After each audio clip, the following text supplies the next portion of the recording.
Life and Teaching of the Masters of the Far East, by Baird T. Spalding. There is no question that these people have brought the light through the long ages, and they prove by their daily life and works that this light does exist, just as it did thousands of years ago. Baird T. Spalding.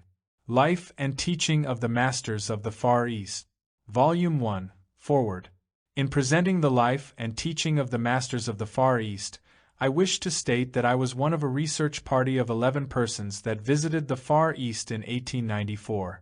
During our stay, 3.5 years, we contacted the great masters of the Himalayas, who aided us in the translation of the records, which was of great assistance in our research work.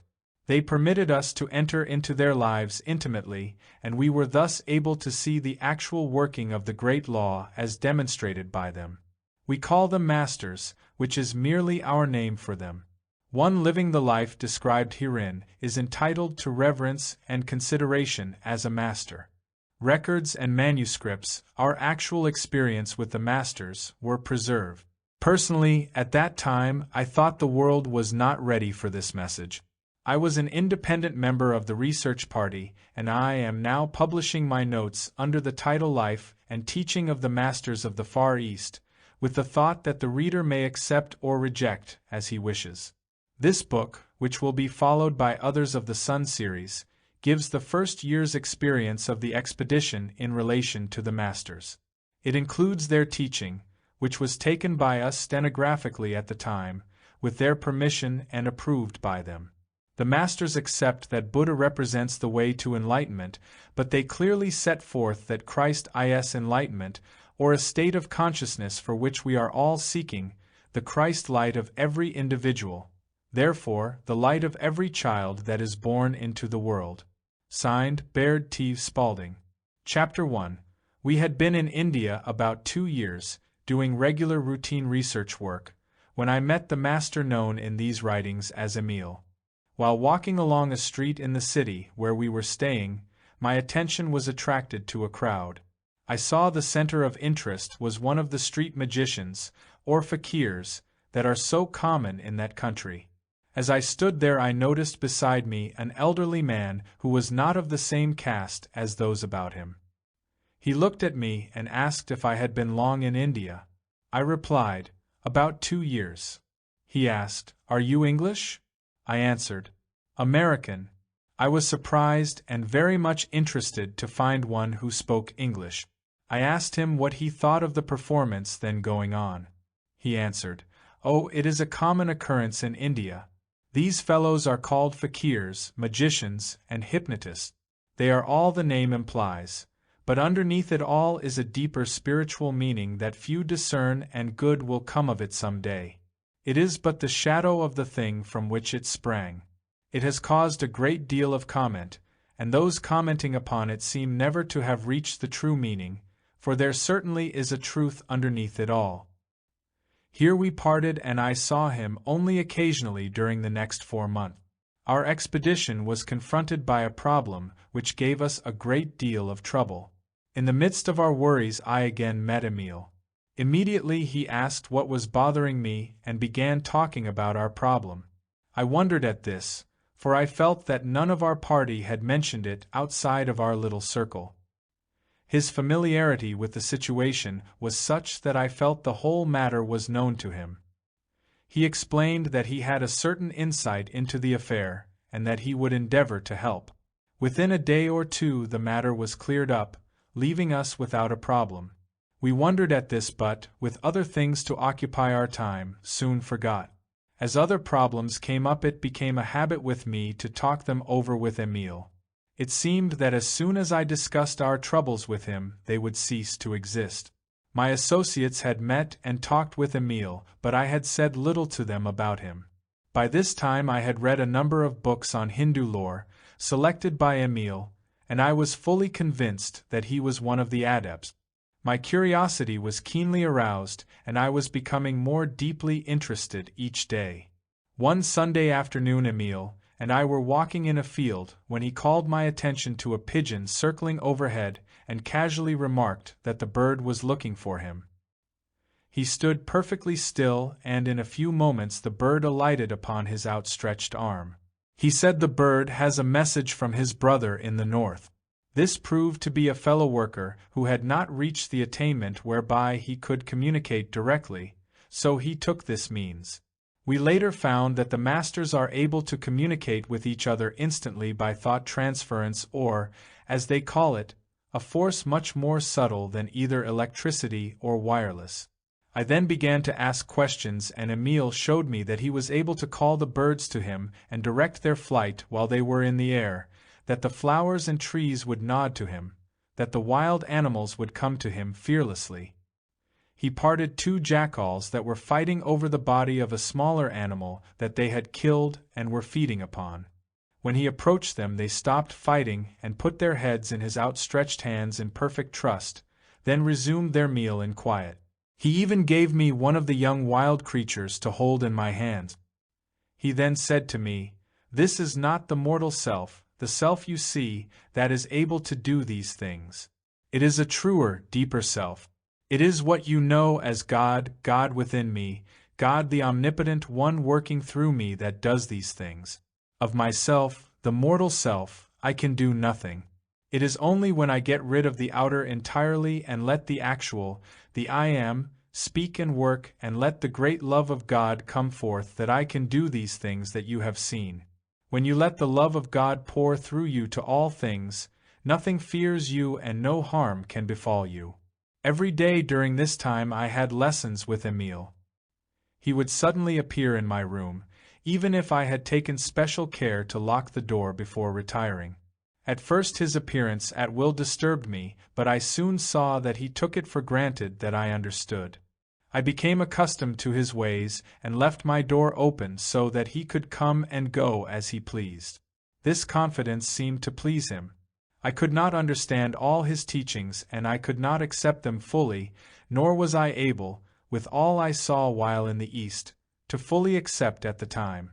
It required years of meditation to bring me the realization of the deep spiritual meaning of these people's lives. Their work is accomplished without ostentation and in perfect childlike simplicity. They know the power of love to protect them, and they cultivate it until all nature is in love with them and befriend them. Thousands of the common people are killed annually by serpents and wild animals, yet these masters have so brought forth the power of love in themselves that serpents and wild animals do not injure them. They live at times in the wildest jungles, and sometimes lay their bodies down before a village to protect it from the ravages of wild animals, and no harm befalls the village or themselves. When occasion requires, they walk on water, go through fire, travel in the invisible, and do many other things that we have been accustomed to look upon as miracles performed only by one supposed in some way to possess supernatural powers. There is a striking resemblance between the life and teaching of Jesus of Nazareth and those of these masters as exemplified in their daily life. It has been thought impossible for man to derive his daily supply directly from the universal, to overcome death and to perform the various so-called miracles that Jesus performed while on earth. The masters prove that all these are their daily life. They supply everything needed for their daily wants directly from the universal, including food, clothing, and money. They have so far overcome death that many of them now living are over 500 years of age, as was conclusively proved by their records. There are comparatively few of these masters in India, other cults seeming to be but offshoots of their teaching. They realize their number is limited and that only a few scholars can come to them. In the invisible, however, they can reach almost unlimited numbers, and it seems to be the greater work of their lives to reach out into the invisible and help all who are receptive to their teaching. The teaching of Emile laid the foundation for the work which we were to take up years later in our third expedition to these countries, during which time we lived with the masters continuously for 3½ years, traveled with them, and observed their daily lives and work throughout the Far East. Chapter 2. We arrived at Podol, from where the expedition was to start, late in the afternoon of December 22, 1894, and found we were to start Christmas morning upon what was to be the most memorable expedition of our whole lives. I never shall forget the few words Emile said to us that morning. These words were delivered in fluent English, although the speaker did not boast an English education, and he had never been out of the Far East. He began by saying, "'Tis Christmas morning. To you I suppose it is the day Jesus of Nazareth, the Christ, was born. To you the thought must come that he was sent to remit sins. To you he must typify the great mediator between you and your God. You seem to appeal to Jesus as a mediator between you and your God, who seems to be a stern and, at times, an angry God sitting off somewhere in the place called heaven, located where I do not know, except it be in man's consciousness. You seem to be able to reach God only through his less austere and more loving Son, the great and noble one whom we all call blessed and whose advent into the world this day commemorates. To us this day means more. To us this day not only means the advent into this world of Jesus, the Christ, but also this birth typifies the birth of Christ in every human consciousness. This Christmas day means the birth of the great Master and Teacher, the great liberator of mankind from material bondage and limitations. To us this great soul came on earth to show more fully the way to the real God, the great omnipotent, omnipresent, omniscient one. To show that God is all goodness, all wisdom, all truth, all in all. This great Master, who came to this world this day, was sent to show more fully that God not only dwells without us but within us, that he never is, nor can be, separated from us or any of his creations, that he is always a just and loving God, that he is all things, knows all and is all truth. Had I the understanding of all men, it is beyond my power to express to you, even in a humble way, what this holy birth means to us. We are fully convinced, and we hope you also will see, that this great Master and Teacher came to us that we might have a fuller understanding of life here on earth, that all mortal limitations are but man-made, and in no other way should they be interpreted. We know that this greatest of all teachers came to show more fully that the Christ in him and through whom he did his mighty works is the same Christ that lives in you, in me, and in all mankind, that we can, by applying his teachings, do all the works that he did and greater works. We believe that Jesus came to show more fully that God is the one great and only cause of all things, that God is all. You may have heard it said that we believe Jesus received his early training among us. Perhaps some of us do believe. Let that be as it is. Does it matter whether his training came from among us or as a direct revelation from God, the one source where all things really exist?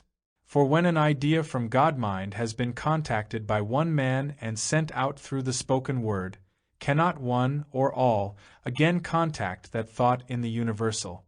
Because one has contacted the idea and sent it out, it does not follow that it is his particular possession. If he did appropriate and hold it, where would be room for receiving? To receive more we must give out what we have received. If we withhold what we receive, stagnation will follow, and we will be like the wheel that generates power from the water and suddenly, of its own volition, begins to withhold the water which it is using. It will soon find itself stifled with inert water. It is only when the water is allowed to flow freely through that it is of value to the wheel to create power. Just so with man. When he contacts God's ideas, he must give them out in order to receive the benefit from them. He must allow all to do the same that they may grow and develop as he is growing. I am of the opinion that what Jesus taught came to him as a direct revelation from God, as it no doubt has come to our great teachers.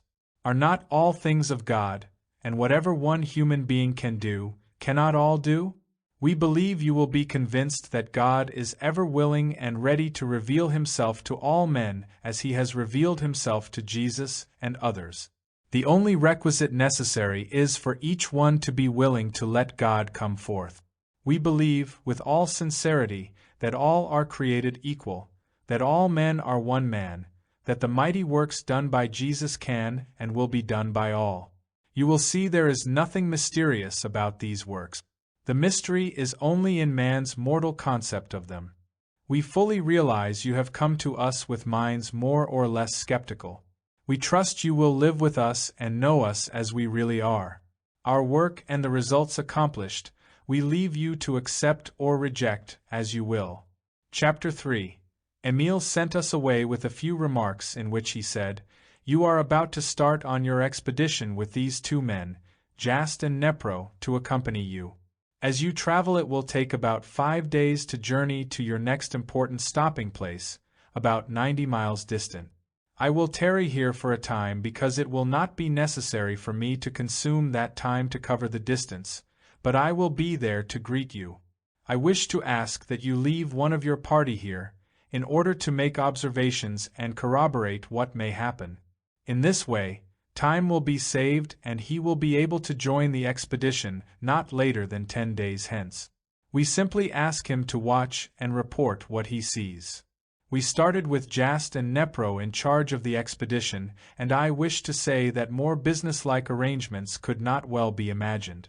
Every detail was complete and swung into line with the rhythm and precision of music. This harmony was maintained throughout the entire expedition, which lasted 3.5 years.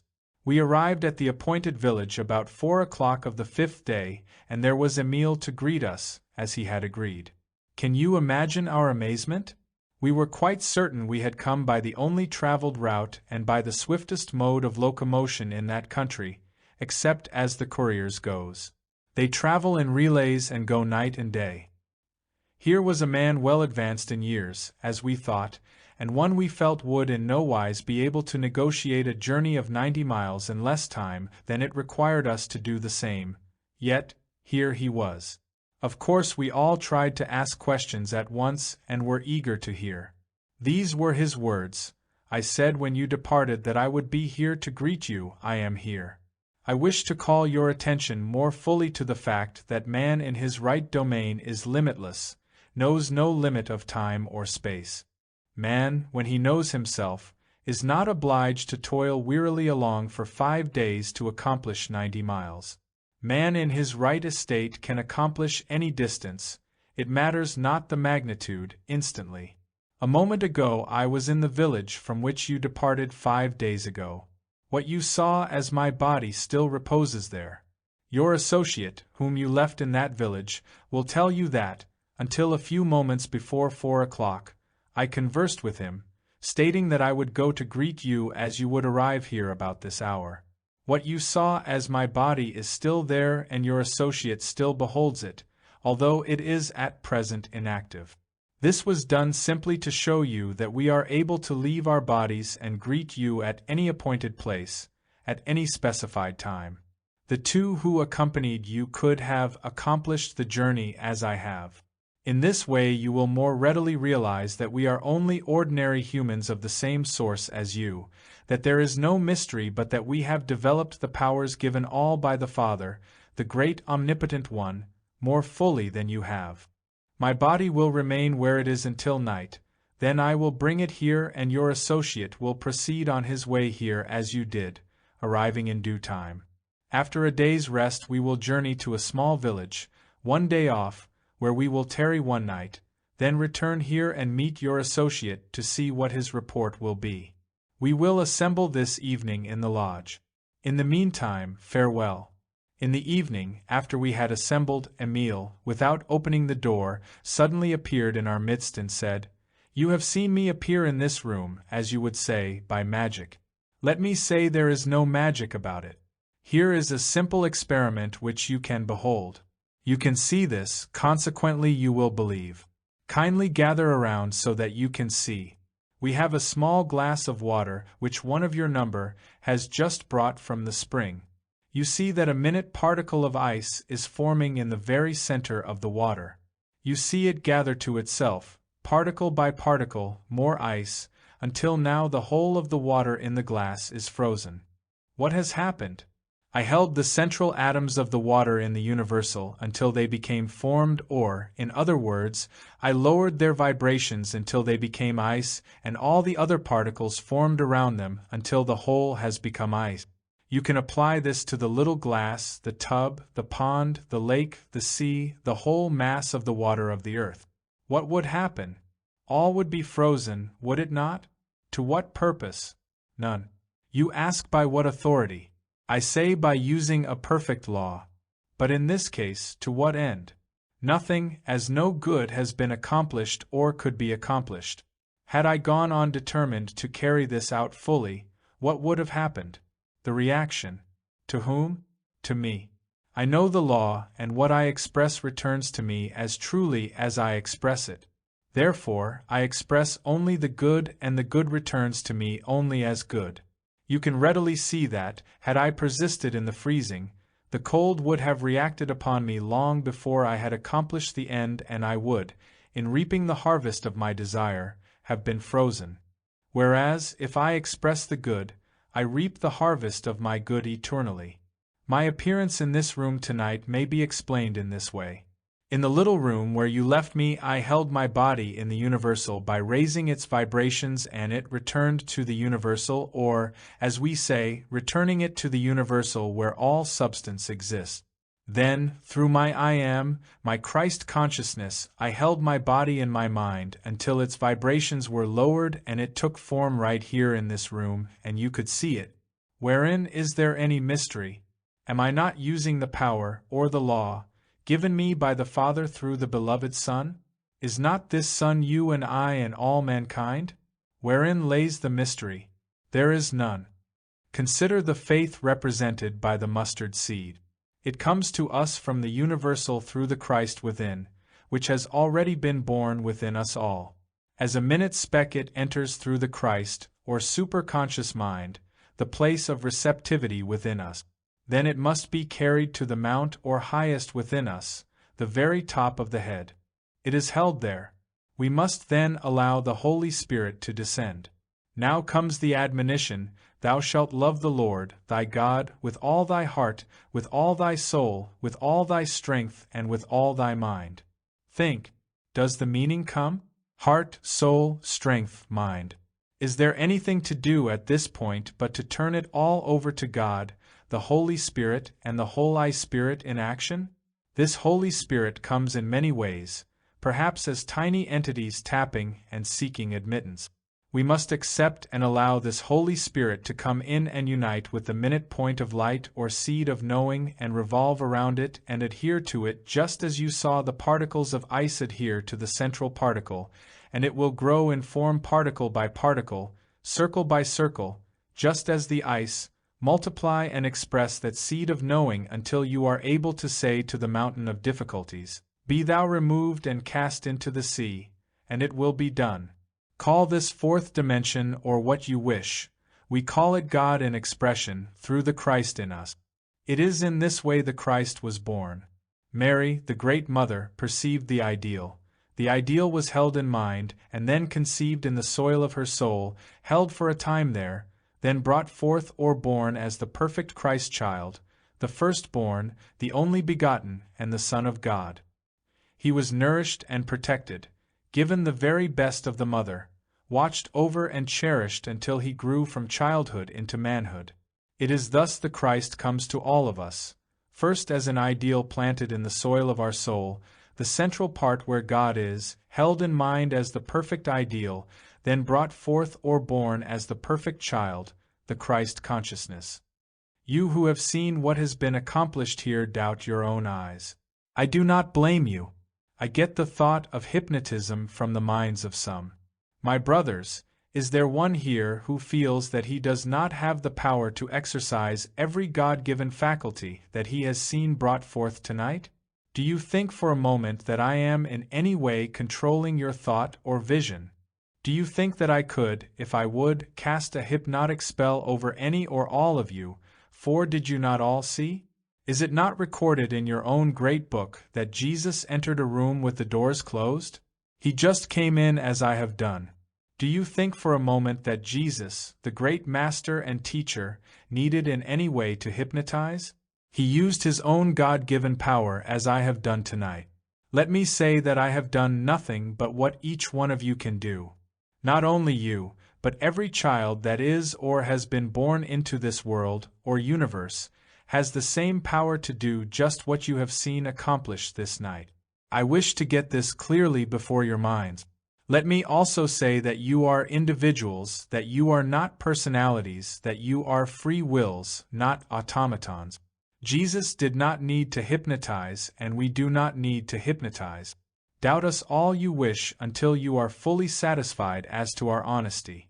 Put the idea of hypnotism away for the time, or at least let it lie passive until you have gone deeper into the work. All we ask is that you keep an open mind. Chapter 4.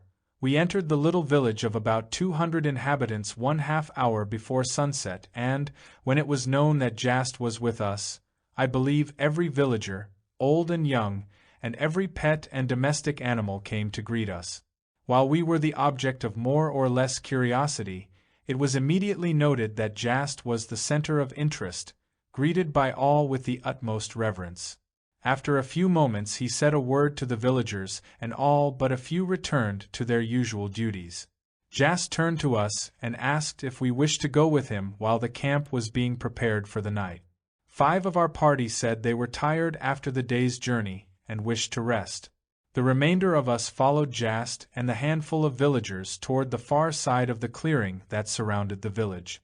After crossing the clearing we had gone but a short distance into the jungle when we came upon the form of a man lying upon the ground as though dead.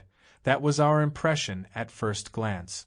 A second glance, however, showed that the repose suggested calm sleep rather than death. We stood staring as though transfixed, for we saw that the figure lying on the ground was Jast. Suddenly, as Jast walked toward it, the figure became animated and rose to a standing position. As the figure and Jast stood face to face for an instant, there was no mistaking the identity. It was Jast. All saw that it was he. Instantly, the Jast we had known had disappeared, and there was but one figure standing before us. Of course, all this was accomplished in much less time than it takes to tell, and the wonder was that not one of us questioned. The 5 who had been left behind at camp came running without a signal from any of us. We afterwards asked them why they came. The answers were, "We don't know. The first we knew, we were all on our feet and running to you. We simply do not know why we did it. None of us recall any signal. We found ourselves running in your direction before any of us realized what we were doing." One of our number remarked, "My eyes are opened so wide that I see far beyond the veil of death, and the wonders that stand revealed are beyond conception." Another said, "I see the whole world overcoming death. How vividly the words come back, the last enemy, death, shall be overcome. Is not this the fulfillment of these words? What pygmies are our mere intellects in comparison with this gigantic but simple understanding, and yet we have dared to look upon ourselves as giants of intellect. Why, we are mere babes. I just begin to see the meaning of, "Ye must be born again." How true the words! I leave the reader to imagine our surprise or bewilderment. Here was a man with whom we had been in daily contact, and by whom we had been served daily, that was able to lay his body down for the protection of others and go on and serve so very efficiently. Could it do otherwise than recall, "He that is greatest among you shall be servant or shall serve"? I think there was not one among us but from that moment lost all fear of death. These people are accustomed to laying a body down before a village in the jungle of a country infested with marauding men and animals, and that village is as safe from the ravages of men and animals as though it were in a civilized country. It was very evident that Jast's body had been lying where we found it for a considerable time. The hair had grown long and bushy, and in it were the nests of a little bird peculiar to the country. These birds had built their nests, reared their young, and the young had flown away, thus giving unmistakable evidence of the time the body had been in that position and inactive. These birds are very timid and will abandon their nests at the slightest disturbance. This shows the great love and trust of the little birds. Chapter 5. We were up at sunrise the next morning, and that day returned to the village where we had left our outfit. We arrived at the village just before dark and pitched our camp under a great banyan tree. The next morning Emile greeted us, and we all began asking questions. He said, I do not wonder at your questions, and I will gladly answer all that I can at this time, leaving others until you have gone further into our work. In talking to you as I am, you fully realize that I am using your language to convey to you the one great underlying principle of our belief. When all know the truth and it is rightly interpreted, truly is it not one and all from the same source? Are we not all one with the universal mind substance, God? Are we not all one great family? Is not every child, everyone born, no matter the caste or creed, a member of this great family? You ask if we believe death is avoidable. Let me answer in the words of the Siddha. The human body is built up from the individual cell, like the bodies of plants and animals, whom we love to call younger and less evolved brothers. The individual cell is a minute microscopic unit of the body. By a process of growth and division, repeated many times, this minute nucleus of a cell unit results at last in a complete human being, built up of almost countless millions of cells. These body cells specialize for certain different functions, but they retain, in the main, the characteristics of the individual cell whence they arose. This individual cell may be looked upon as the torch-bearer of animate life. It passes on from generation to generation the latent fires of God, the vitality of all living beings, with an unbroken ancestry reaching back to the time when life first appeared on this planet. This individual cell has the property of unlimited youth. But what about the group cells called the body? The group cells arose from the individual cell repeated many times, retaining its individual characteristics, one of which is the latent fire of life, or eternal youth. The group cells, or body, function as guardian of the individual cell only during the short span of life as you know it now. The most ancient of our teachers by inspirational means perceived the truth of the fundamental unity of life reactions in plant and animal. We can well imagine these teachers beneath the spreading banyan addressing their pupils as follows: "Look at this giant tree.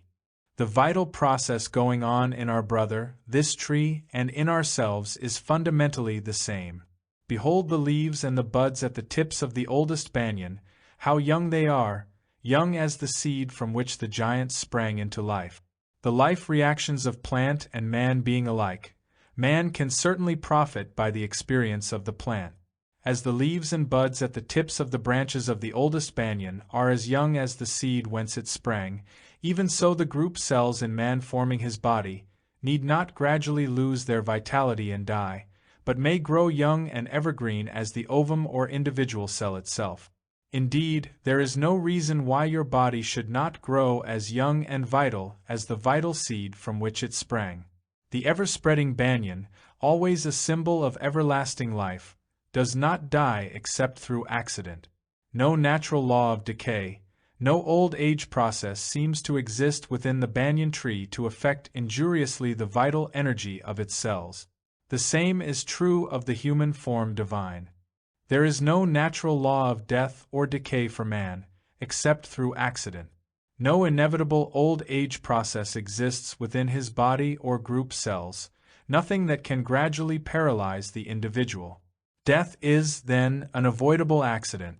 Disease is, above all, disease, absence of ease or sati, sweet, joyous peace of the spirit reflected through the mind in the body. Senile decay, which is the common experience of man, is but an expression that covers his ignorance of cause, certain disease conditions of mind and body. Even accidents are preventable by appropriate mental attitude.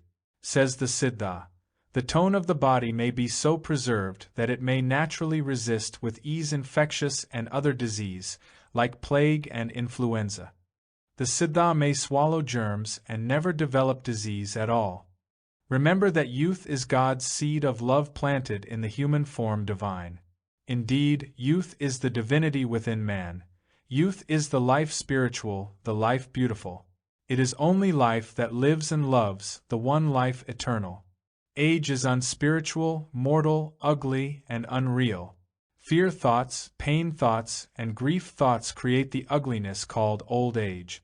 Joyous thoughts, love thoughts, and ideal thoughts create the beauty called youth. Age is but a shell within which lies the gem of reality, the jewel of youth. Practice acquiring the consciousness of childhood. Visualize the divine child within. Before falling asleep, suggest to your consciousness, I now realize that there is within me a spiritual joy body, ever young, ever beautiful. I have beautiful, spiritual mind, eyes, nose, mouth, skin, the body of the divine infant, which now, tonight, is perfect. Repeat this affirmation and meditate upon it quietly while falling asleep. Upon rising in the morning, suggest to yourself aloud, well, dear, addressing yourself by name, there is a divine alchemist within. By the spiritual power of these affirmations during the night, a transmutation takes place, and the unfolding from within, the Spirit, has saturated this spiritual body and spiritual temple. The inner alchemist has caused dead and worn-out cells to fall and the gold of new skin to appear with perpetual health and loveliness. Truly divine love in demonstration is eternal youth. The divine alchemist is within my temple, constantly coining new and beautiful baby cells. The spirit of youth is within my temple, this human form divine, and all is well. Om Santi, Santi, Santi, peace, peace, peace. Learn to smile in the sweet way of a child.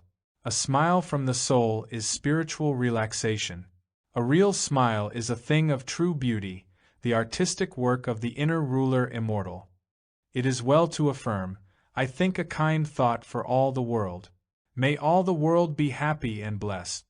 Affirm before taking up the work for the day, within me there is a perfect form, the form divine. I am now all that I desire to be. I visualize daily my beautiful being until I breathe it into expression.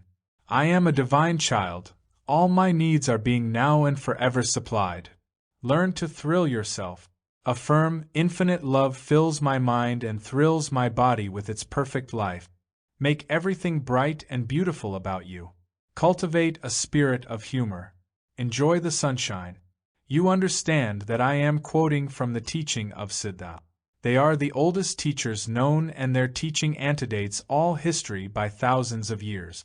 They went about teaching the people and showing them the better way of life even before man knew the simple arts of civilization. It is from their teaching that the system of rulers sprang. But these rulers soon wandered away from the realization that it was God expressing through them. Thinking it was themselves, the personal, who were doing the work, they lost sight of the spiritual and brought forth the personal or material, forgetting that all comes from the one source, God. These rulers' personal concepts gave rise to the great separations in belief and the wide diversity of thought. This is our concept of the Tower of Babel.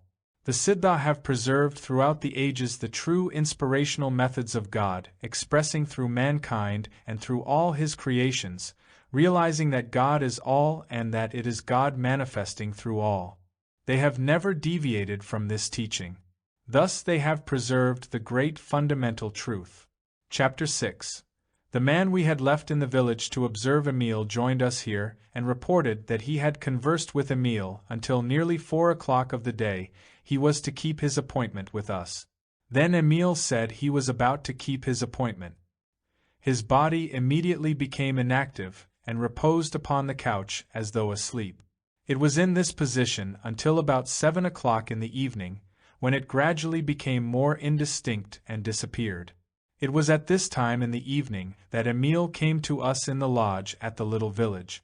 We had made a number of short trips from our headquarters with either Jast or Nepro accompanying us, and in every instance, they had shown their sterling qualities and worth. On one of these trips Emile, Jast, and Nepro accompanied us to a village where a temple called the Silence Temple, the temple not made by hands, is located. This village contains the temple and the houses of the attendants, and is located on the former site of a village that had been nearly destroyed by the ravages of wild animals and pestilence. We were told that the masters visited this spot and found a few inhabitants left of about 3,000 population. They ministered to them, and the ravages of the wild animals and pestilence ceased. The few villagers vowed that, if they were spared, they would, from that time on, devote their lives to God, serving Him in any way He chose. The masters left, and when they returned later, they found the temple erected and attendants in charge. The temple is very beautiful, situated on an elevation overlooking a wide expanse of country. It is about 6,000 years old, is made of white marble, and has never needed repairs, as a piece chipped off replaces itself, as was proven by members of our party. Emile said, "This is called the Temple of Silence, the place of power. Silence is power, for when we reach the place of silence in mind, we have reached the place of power, the place where all is one, the one power, God. Be still and know that I am God." Diffused power is noise. Concentrated power is silence. When, through concentration, drawing to a center, we have brought all of our forces into one point of force, we have contacted God in silence, we are one with Him and hence one with all power. This is the heritage of man. I and the Father are one. There is but one way to be one with the power of God, and that is consciously to contact God. This cannot be done in the without, for God manifests from within. The Lord is in His holy temple, let all the earth keep silent before Him. Only as we turn from the without to the silence of the within can we hope to make conscious union with God. We will realize that His power is for us to use and we will use it at all times. Then we will know that we are one with His power. Then will humanity be understood. Man will learn to let go of self-delusions and vanities. He will realize his ignorance and littleness. Then will he be prepared to learn. He will realize that the proud cannot be taught. He will know that only the humble can perceive the truth. His feet will feel the firm rock. He will no longer stumble. He will be poised in decision. To realize that God is the only power, substance, and intelligence may be confusing at first. But when man does realize the true nature of God and brings Him forth into active expression, he will use this power at all times. He will know that he consciously contacts his power at all times, when he eats, when he runs, when he breathes, or when he does the great work before him. Man has not learned to do the greater works of God, because he has not realized the greatness of God's power and has not known that God's power is for man's use. God does not hear us through our loud and vain repetitions nor our much speaking. We must seek God through the Christ within, the invisible connection which we have within ourselves. When the Father within is worshipped in spirit and truth, He hears the calls of that soul which sincerely opens to Him. The one who makes the connection with the Father in secret will feel the power flowing through him as the fulfillment of every desire. For he that sees the Father in the secret place of his own soul and there abides, him the Father will reward openly. How often Jesus disclosed His individual contact with the Father. See how He constantly held Himself in conscious communication with God within. See how He talked with Him as though He were personally present. See how powerful this secret inner relation made Him. He recognized that God does not speak in the fire, the earthquake, or the great wind, but in the still, small voice, the still, small voice deep in our own souls. When man learns this, he will become poised. He will learn to think things through. Old ideas will drop away, new ideas will be adjusted. He will soon find the ease and efficiency of system. He will learn at last to take all the questions that perplex him into this silent hour. There he may not solve them, but he will become familiar with them. Then he will not need to go hurrying and battling through the day and feel that his purpose has been defeated. If man would come to know the greater stranger, himself, let him enter his own closet and shut the door. There he will find his most dangerous enemy, and there will he learn to master him. He will find his true self. There will he find his truest friend, his wisest teacher, his safest adviser, himself. There will he find the altar upon which God is the undying fire, the source of all goodness, all strength, all power, himself. He will know that God is in the deepest part of the silence. He will find that within himself abides the Holy of Holies. He will feel and know that his every desire is in God's mind and is, therefore, God's desire. He will feel and know the closeness of the relationship of God and man, the Father and the Son. He will realize that only in consciousness has there been any separation of these which have seemed two, just as his spirit and his body have seemed to be two, but which in reality are one. God fills both heaven and earth. It was this great revelation that came to Jacob in the silence. He had slept on the stone of materiality. In a great burst of divine illumination, he saw the outer is but the outpressing or expression of the image held within. So impressed was he by this that he called out, "Surely the Lord, or law, is in this place, the earth or body, and I knew it not. This is none other but the house of God, and this is the gate to heaven." Man will realize, as Jacob did, that the real gate to heaven is through his own consciousness.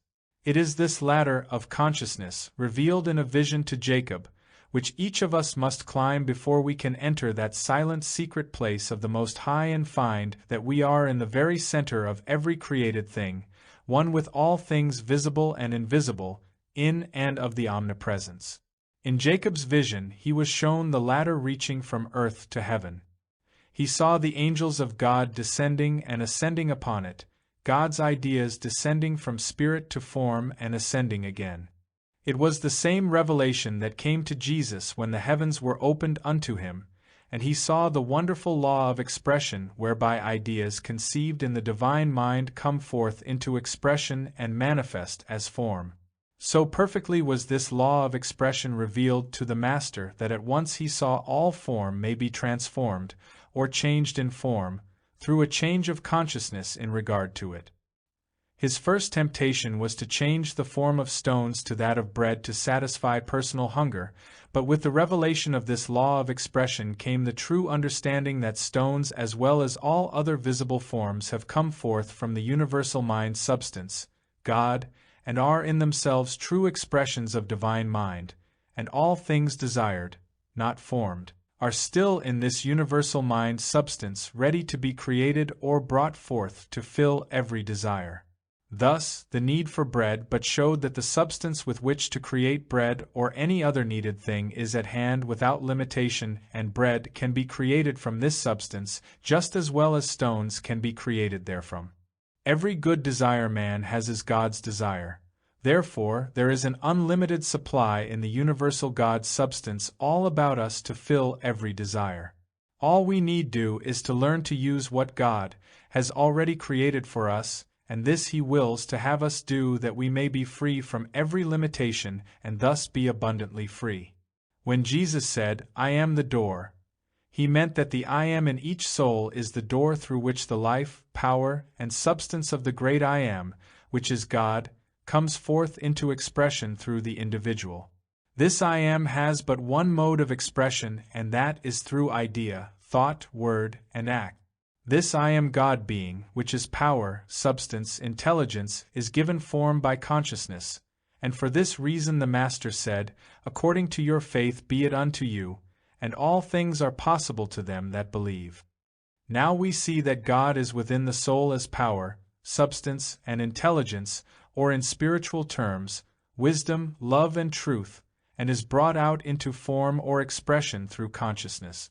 The consciousness which is in the infinite mind of God and in man is determined by the concept or belief that is held in mind.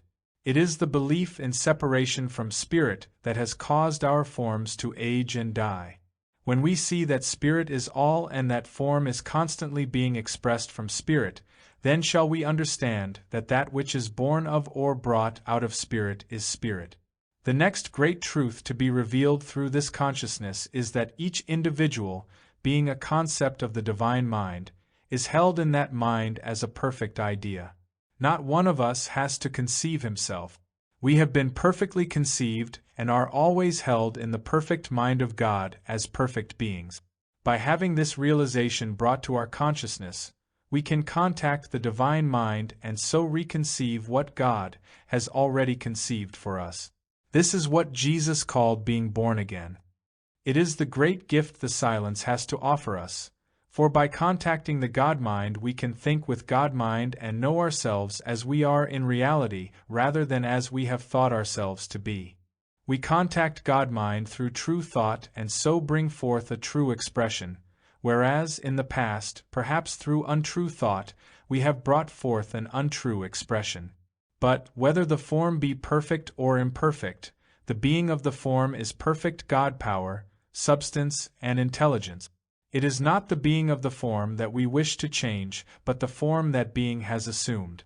This is to be done through the renewing of the mind, or through the change from the imperfect to the perfect concept, from the thought of man to the thought of God. How important then to find God, to contact Him, to be one with Him, and to bring Him forth into expression. How equally important is the silence or the stilling of the personal mind, that the God-mind in all its splendor may illumine the consciousness. When it does, then we shall understand how the Son of Righteousness, righteousness, shall rise with healing in His wings. The mind of God floods consciousness as sunshine floods a darkened room. The infusion of the universal mind into the personal mind is like the entrance of the vastness of the outside air into the impurity of that which has long been held in some close compartment. It stands alone, supreme, and we realize that we are to build but one temple. The temple of the living God is the blending of the greater with the lesser, through which the lesser becomes one with the greater. The impurity was caused by the separation of the lesser from the greater.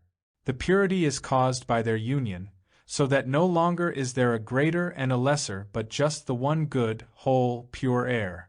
Even so must we know that God is one and all things visible and invisible are one with Him. It is separation from Him that has caused sin, sickness, poverty, and death. It is union with Him that causes one to become a whole being or to become conscious of being whole. The separation from unity is the descent of the angels on the ladder of consciousness. The return to unity is the ascent of the angels upon the ladder. The descent is good, for unity then becomes expressed in diversity, but in diversity there need be no concept of separation. That which is diversity has been misconceived from the personal or external viewpoint to be separation. The great work for each soul is to lift the personal viewpoint to such heights in consciousness that it becomes one with the whole. When all can meet with one accord in one place, that place in consciousness where it is understood that all things visible and invisible have their origin in the one God, then we stand upon the Mount of Transfiguration. At first we see Jesus and with Him Moses and Elias, or law and prophecy and the Christ, the power within man to know God. And we think to build 3 temples, but the deeper meaning comes. We are given to realize the immortality of man and to know that divinity is never lost, that divine man is deathless, eternal. Then Moses, the law, and Elias, the prophecy, disappear, and the Christ stands alone supreme, and we realize that we have to build but one temple, the temple of the living God within our very selves. Then the Holy Spirit fills the consciousness and the sense delusions of sin, sickness, poverty, and death become no more. This is the great purpose of the silence. This temple from which you may chip a piece and the scar will be instantly healed but typifies the temple of our body, of which Jesus spoke, the temple not made by hands, eternal in the heavens, which we are to bring forth here on earth. Chapter 7. Thursday morning the sun rose clear and beautiful, but, instead of pushing on as we had expected, we were told that we would wait where we were until the trails had dried and the rivers had receded so we could proceed more comfortably. We were all fearful lest our provisions should be exhausted, and one of our party voiced this fear. Emile, who had charge of the whole outfit, came to us and said, "You need not fear. Does not God take care of all His creatures, both great and small, and are we not His creatures? You will see that here I have a few kernels of corn or cornseed. I will plant them. By this act I have definitely said that I want corn. I have formed corn in my mind. I have fulfilled the law, and in due season it will come forth. Is it necessary for us to await the long, arduous process that nature in her slow growth and unfoldment will take in order to grow corn? If so, we would be obliged to wait a long, hard time to obtain it. Why not use a higher or more perfect law, given us by the Father, to produce it? All that is required is to become quiet and visualize or idealize corn, and we have corn cured, ready for use. If you doubt it, you can gather it, grind it into meal, then make it into bread. There before us was corn grown and cured so that we did gather it, and grind it, and afterwards made it into bread. Then Emile went on to say, "This you have seen and believe, but why not use a more perfect law, and bring forth a more perfect thing or exactly what you want, bread? You will see by using this more perfect, or as you would say, more subtle law, I am able to bring forth exactly what I need, bread." And as we stood there spellbound, a large loaf of bread was in his hands, nor did the supply stop until there were 40 loaves upon the table before us, placed there apparently by Emile himself. He remarked, "You see there is sufficient for all. If not sufficient, more can be supplied until there is enough and to spare." We all ate the bread and pronounced it good. Emile continued, "When Jesus at Galilee asked Philip, 'Whence shall we buy bread?' He did this to try him, for within himself he knew full well there was no necessity to buy the bread needed to feed the assembled multitude, nor to secure it through the material market then in existence. He saw the opportunity to prove to his disciples the power of bread leavened or increased by the Spirit. How often man in the mortal concept thinks as did Philip. He was calculating, as human consciousness is calculating today, from the visible supply on hand, thinking he had only so much bread or so much supply or so much money with which to buy. Jesus recognized that the one in Christ consciousness knows no limitation. He then, in Christ consciousness, looked to God as the source and creator of all and gave thanks for the power and substance right at hand to fill every want. He then broke and distributed, through his disciples, to those in outer need until the need was supplied and there remained 12 baskets over. Jesus never depended on the oversupply of another to fill his need nor the need of another. But he taught that our supply is right at hand in universal substance where all supply exists and all we need do is to create it or bring it forth. Just so when Elisha multiplied the widow's oil.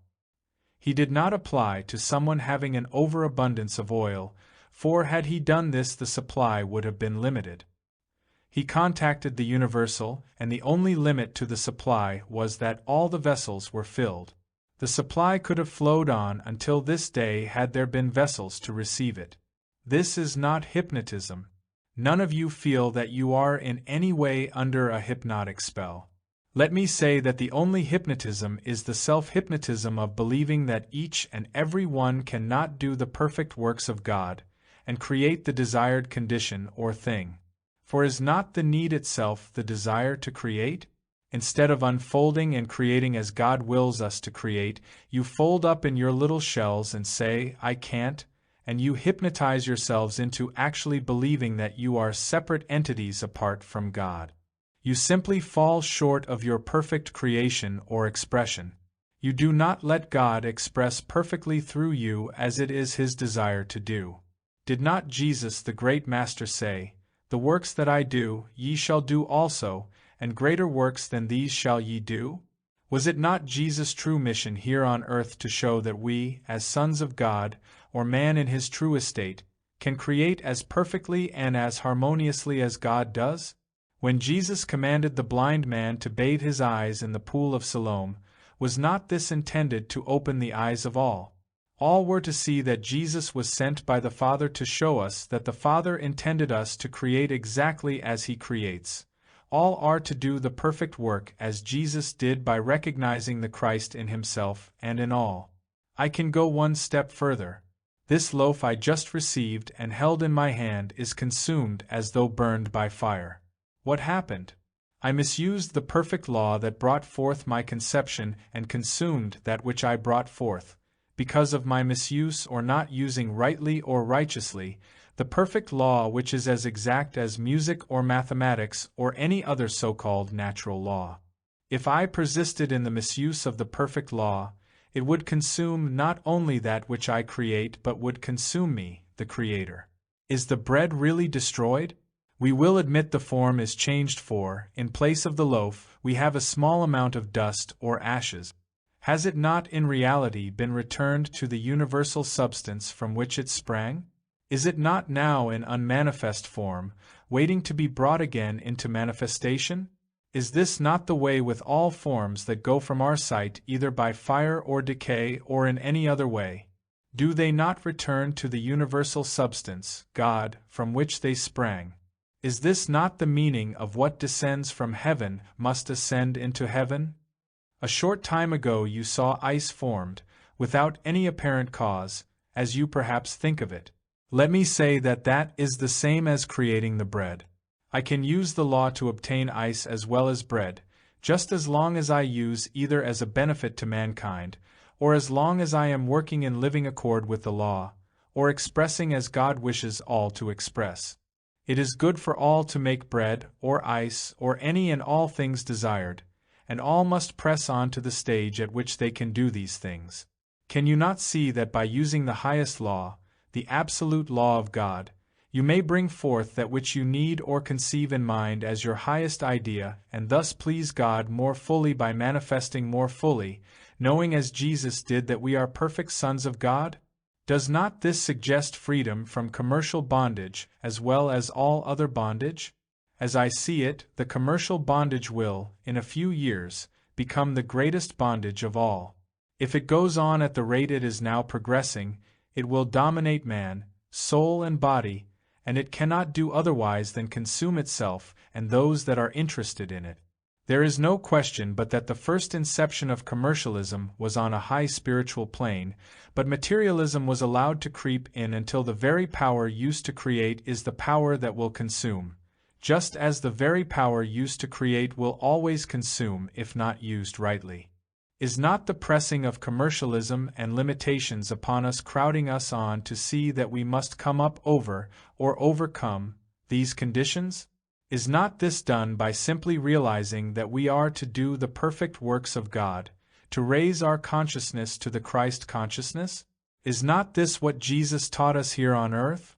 Does not his whole life exemplify this? My dear brothers, do you not see that in the beginning there was the Word and the Word was with God? At this time, everything to be formed later was in unmanifest form in the universal mind substance, or as expressed by some, in chaos. This word in the original was actuality. This word, chaos, is misinterpreted to mean a turbulent or warring state, instead of the deep, spiritual state of actuality, always awaiting a definite, creative, spoken word through which it can spring forth into manifest form. When God principle desired to bring forth the world out of universal mind substance, God was quiet and contemplative. In other words, God saw an ideal world. He held in mind that substance of which the world was to be formed a sufficient time to lower its vibration. Then he spoke the word and the world was formed, or, as we might say, God visualized a mental pattern or mold into which could flow the substance needed to make the world, and it came forth a perfect form, built upon the pattern which was held in consciousness. All these things might have been thought of by God, infinite power. He might have wished during an indefinite time that they were formed and made visible. Had not the definite spoken word been put forth into the formless ether, nothing would have been created or brought forth into visible form.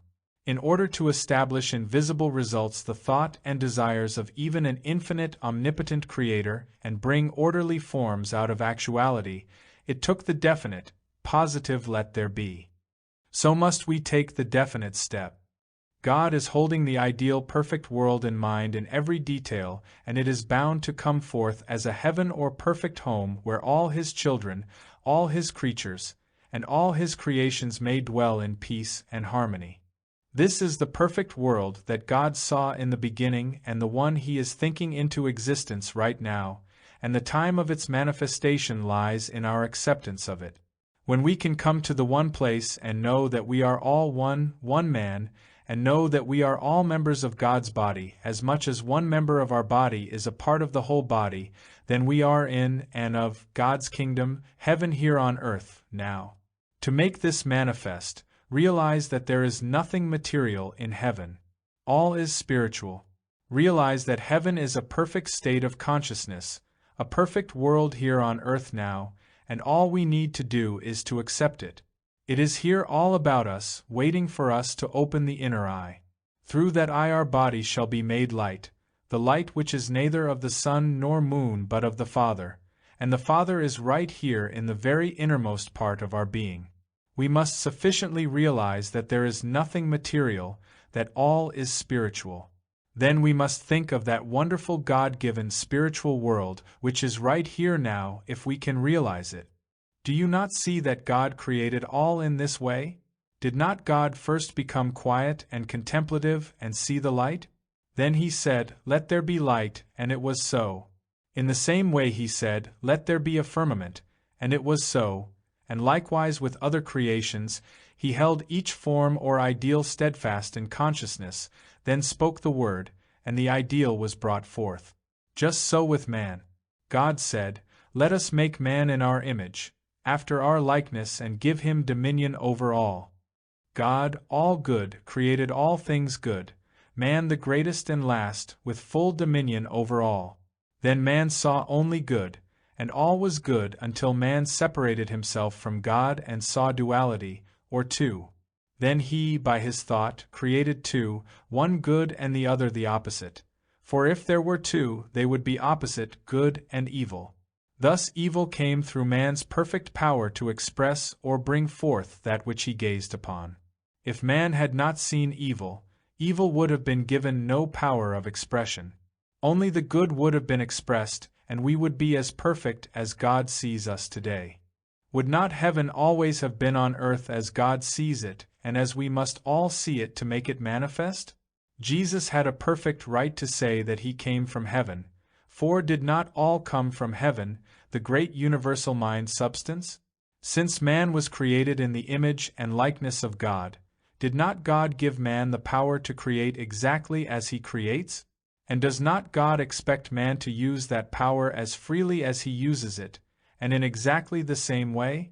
By first perceiving the need, then conceiving the good, the ideal, with which to fill the mold that we hold in consciousness and which is to be filled from the universal mind substance, then sending forth the word that it is filled, that it is so, and it is good. Jesus, when he was crucified, gave his flesh, the outer, what we see of the body, to prove that there is really a deeper or spiritual body, and it is this spiritual body that he manifested when he came forth from the tomb. This is the body of which he spoke when he said, "Destroy this temple, and in 3 days I will raise it up."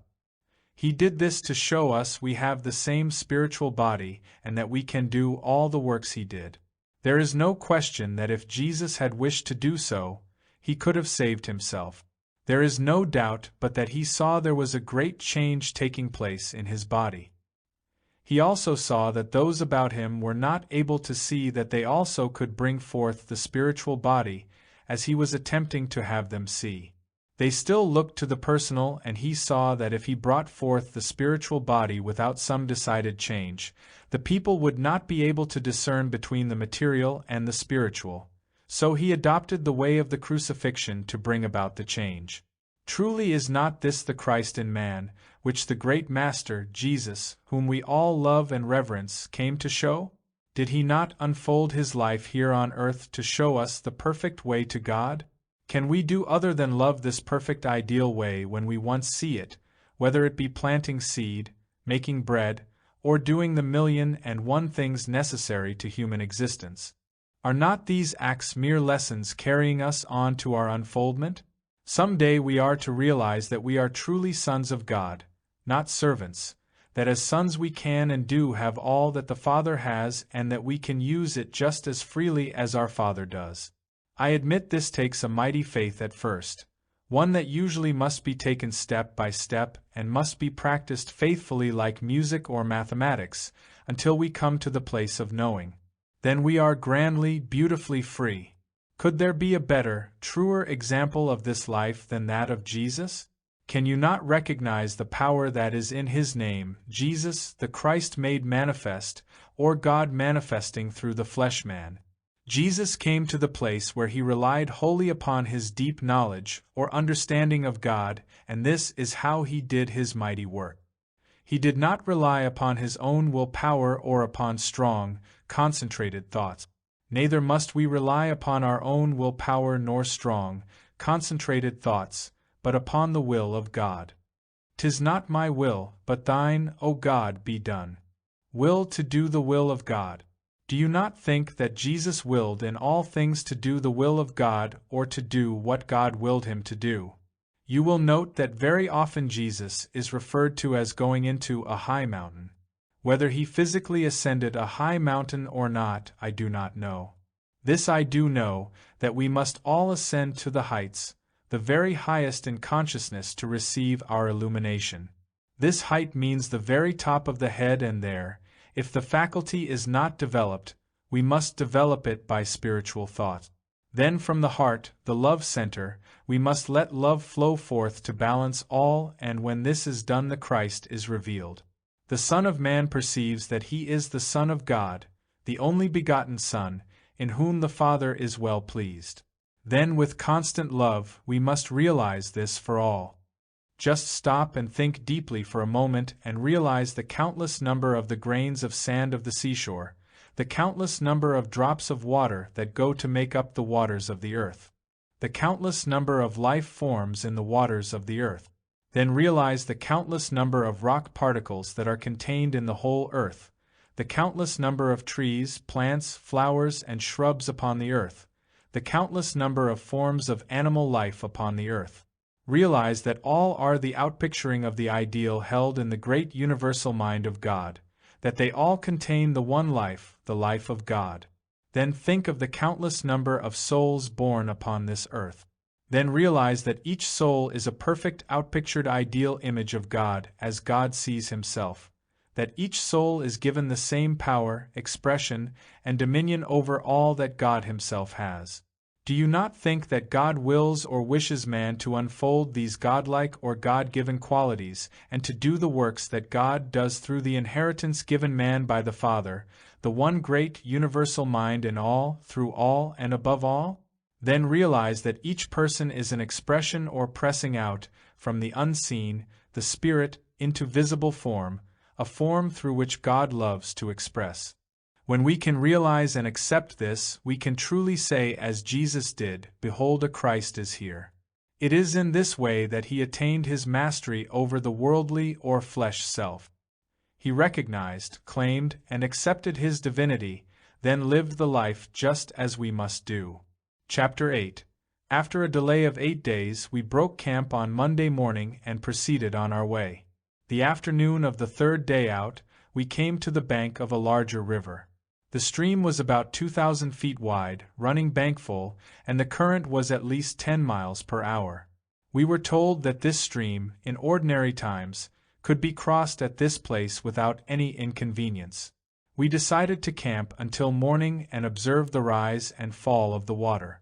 We were informed that we would be able to cross by bridge farther upstream, but to reach this bridge would necessitate a detour of at least 4 days' hard travel. We felt that if the water was receding, it would be better to wait a few days rather than undertake the long detour. It had been demonstrated to us that we need not take any thought as to our provisions for, from the day already referred to, when our provisions were exhausted, the whole company, consisting of over 300 persons, had been supplied with an abundance of provisions from the invisible, as we called it. This supply was maintained for 64 days, until we returned to the village from which we started. Thus far, none of us had any idea of the true significance or meaning of the things we were experiencing. Neither were we able to see that these things were performed by definite law, a law that all can use. When we were assembled for breakfast next morning, we found 5 strangers in camp. They were introduced, and it was mentioned that they were from a party that was camped on the other side of the stream and were returning from the village of our destination.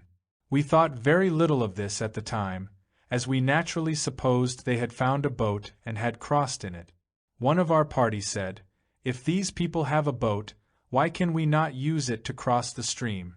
I think all of us saw this as a way out of our difficulty, but we were told that there was no boat as the crossing was not thought to be of sufficient importance to maintain one. After finishing breakfast that morning, we were all assembled on the banks of the stream.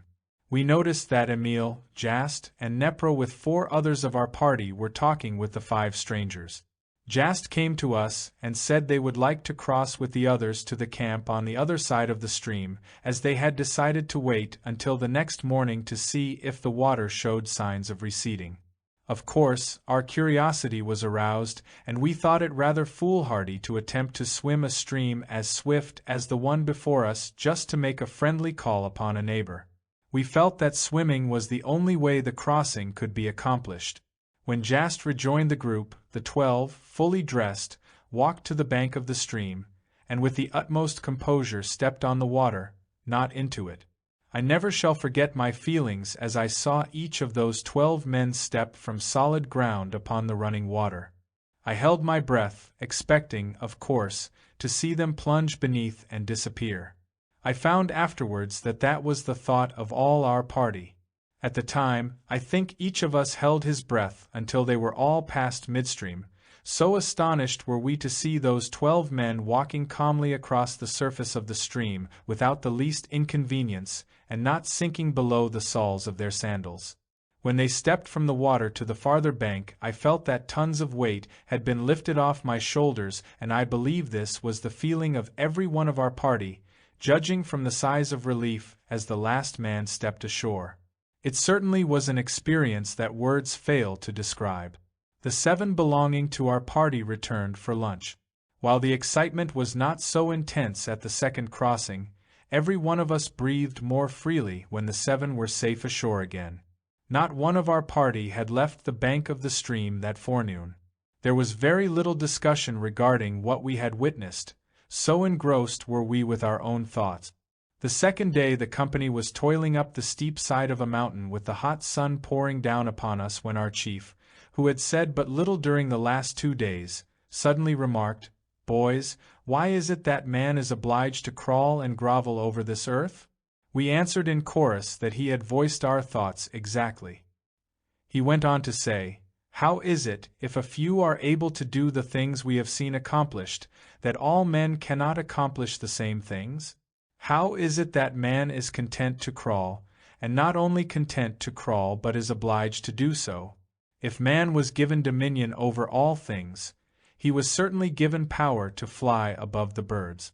If this is his dominion, why has he not asserted this dominion long ago?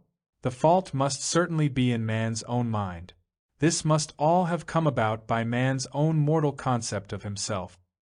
He has only been able, in his own mind, to see himself crawling, thus he has only been able to crawl." Then Jast took up the thought and said, "You are perfectly right, it is all in man's consciousness. He is limited or unlimited, bound or free, just as he thinks. Do you think that the men you saw walk across the stream yesterday to save themselves the inconvenience of this trip are in any way special creations any more than you are? No. They are not created in any way different from you. They do not have one atom more power than you were created with. They have, by the right use of their thought forces, developed their God-given power. The things you have seen are accomplished in accord with definite law, and every human being can use the law if he will." Chapter 9. Located in this village was the Healing Temple. It is claimed that only words of life, love, and peace have been given expression in this temple since its erection, and the vibrations are so potent that nearly all who pass through the temple are instantly healed. It is also claimed the words of life, love, and peace have been used and sent out so long from this temple, and the vibrations emanating from them are so strong that, should words of inharmony and imperfection be used at any time, they would have no power. We were told that this is an illustration of what takes place in man. If he would practice sending forth words of life, love, harmony, peace, and perfection, he would in a short time not be able to utter an inharmonious word. We attempted to use inharmonious words and found in each instance that we could not even utter them. This temple was the destination of those of the company who were seeking healing. It is the custom for the masters who are in the vicinity to congregate at this village at certain intervals for a season of devotion and instruction to those who wish to avail themselves of the opportunity.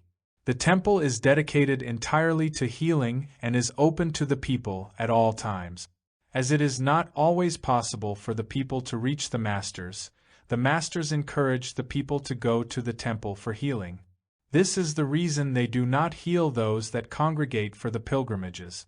They accompany the pilgrims to show the people that they are no different than themselves, that all have the same God-given power within. I suspect that when they crossed the river that morning they did it to show that they could rise above any emergency and that we should also rise above any emergency. In places not accessible to this temple, all who come to the masters for help are greatly benefited. Of course, there are the curious and those who do not believe that do not seem to receive any help.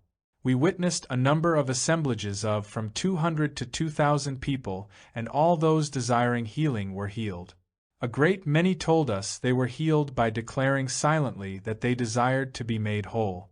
We had the opportunity to observe a large number of those healed at different times, and we found that about 90% of these healings were permanent, while all the healings in the temple seemed to be permanent. It was explained that the temple is a concrete thing located in one place, representing the God Center, the Christ in the individual, just as all churches should typify this God, or Christ Center, in the individual, and that it is always accessible to those desiring to go there. They could go to the temple as often as they chose and stay as long as they wished. The ideal is thus formed in the minds of those who come to it, and the ideal becomes fixed in mind. Emile said, "Right here comes the suggestion that has led to the idolatry of the past. Men sought to grave in wood or stone, gold, silver or brass the image of that which they idealized, but any idol can only imperfectly picture the ideal. The image, the idol, is no sooner formed than men become conscious that the ideal surpasses the idol, and they are shown that they must gaze upon love and idealize for themselves that which they wish to bring forth from the within, instead of graving any idol in outer form of the ideal they would express. A later form of idolatry is to idealize the personality of the one who expresses our ideal. We should idealize the ideal which he expresses and not the personality which expresses it. This is true even of so great a person as Jesus. Thus, Jesus chose to go away when he saw the people were idealizing his personality instead of the ideal which he represented. They sought to make him their king, only realizing that he could supply them with every outer need, not recognizing that they within themselves had the power to supply their every need and that this they must do as he, himself, had done. He said, "It is expedient that I go away, for if I do not go, the Comforter will not come," meaning that as long as they looked to his personality they would not recognize their own powers. For they must look within their very selves. Another may teach or tell you, but you of yourselves must do the work. For if you look to another, you build the idol instead of bringing forth the ideal. Chapter 10. Emile talked to us on the realization of the Christ consciousness. He said, "It is through the power of our own mind or thought action that we are able to bring forth or realize the Christ consciousness. Through the power or process of thought we can transmute and evolve our bodies, or our outer conditions and surroundings, through recognition of this Christ consciousness within ourselves, so that we will never experience death nor any change called death. This is done wholly through man's power to visualize, idealize, conceive, and bring forth that which he gazes upon. This is done by first knowing or perceiving or having faith that the Christ is within ourselves, seeing the true meaning of Jesus' teaching, holding our body one with God, made in the image and likeness of God, and merging that body into the perfect God body just as God sees us. We have idealized, conceived, and brought forth into manifestation the perfect God body. We are born again, truly of and in the spirit kingdom of God. It is in this way that we can return all things to the universal mind substance, from which they sprang, and bring them back or return them perfect into outer form or manifestation. Then, by holding them in their pure, spiritual, perfect state, the vibrations are lowered and the things we wish to create come forth in perfect form. In this way we can take every false belief, every old condition, every sin, all of our past life, it does not matter what it has been, how good or seeming bad, it does not matter what mountain of false belief or doubt and unbelief or fear we or anyone else have erected about us or in our paths, and we can say to them all, I now return you to the great ocean of universal mind substance, from which all things come forth and where all is perfection, and from which you sprang, there to be again, resolved into the elements from which you were created.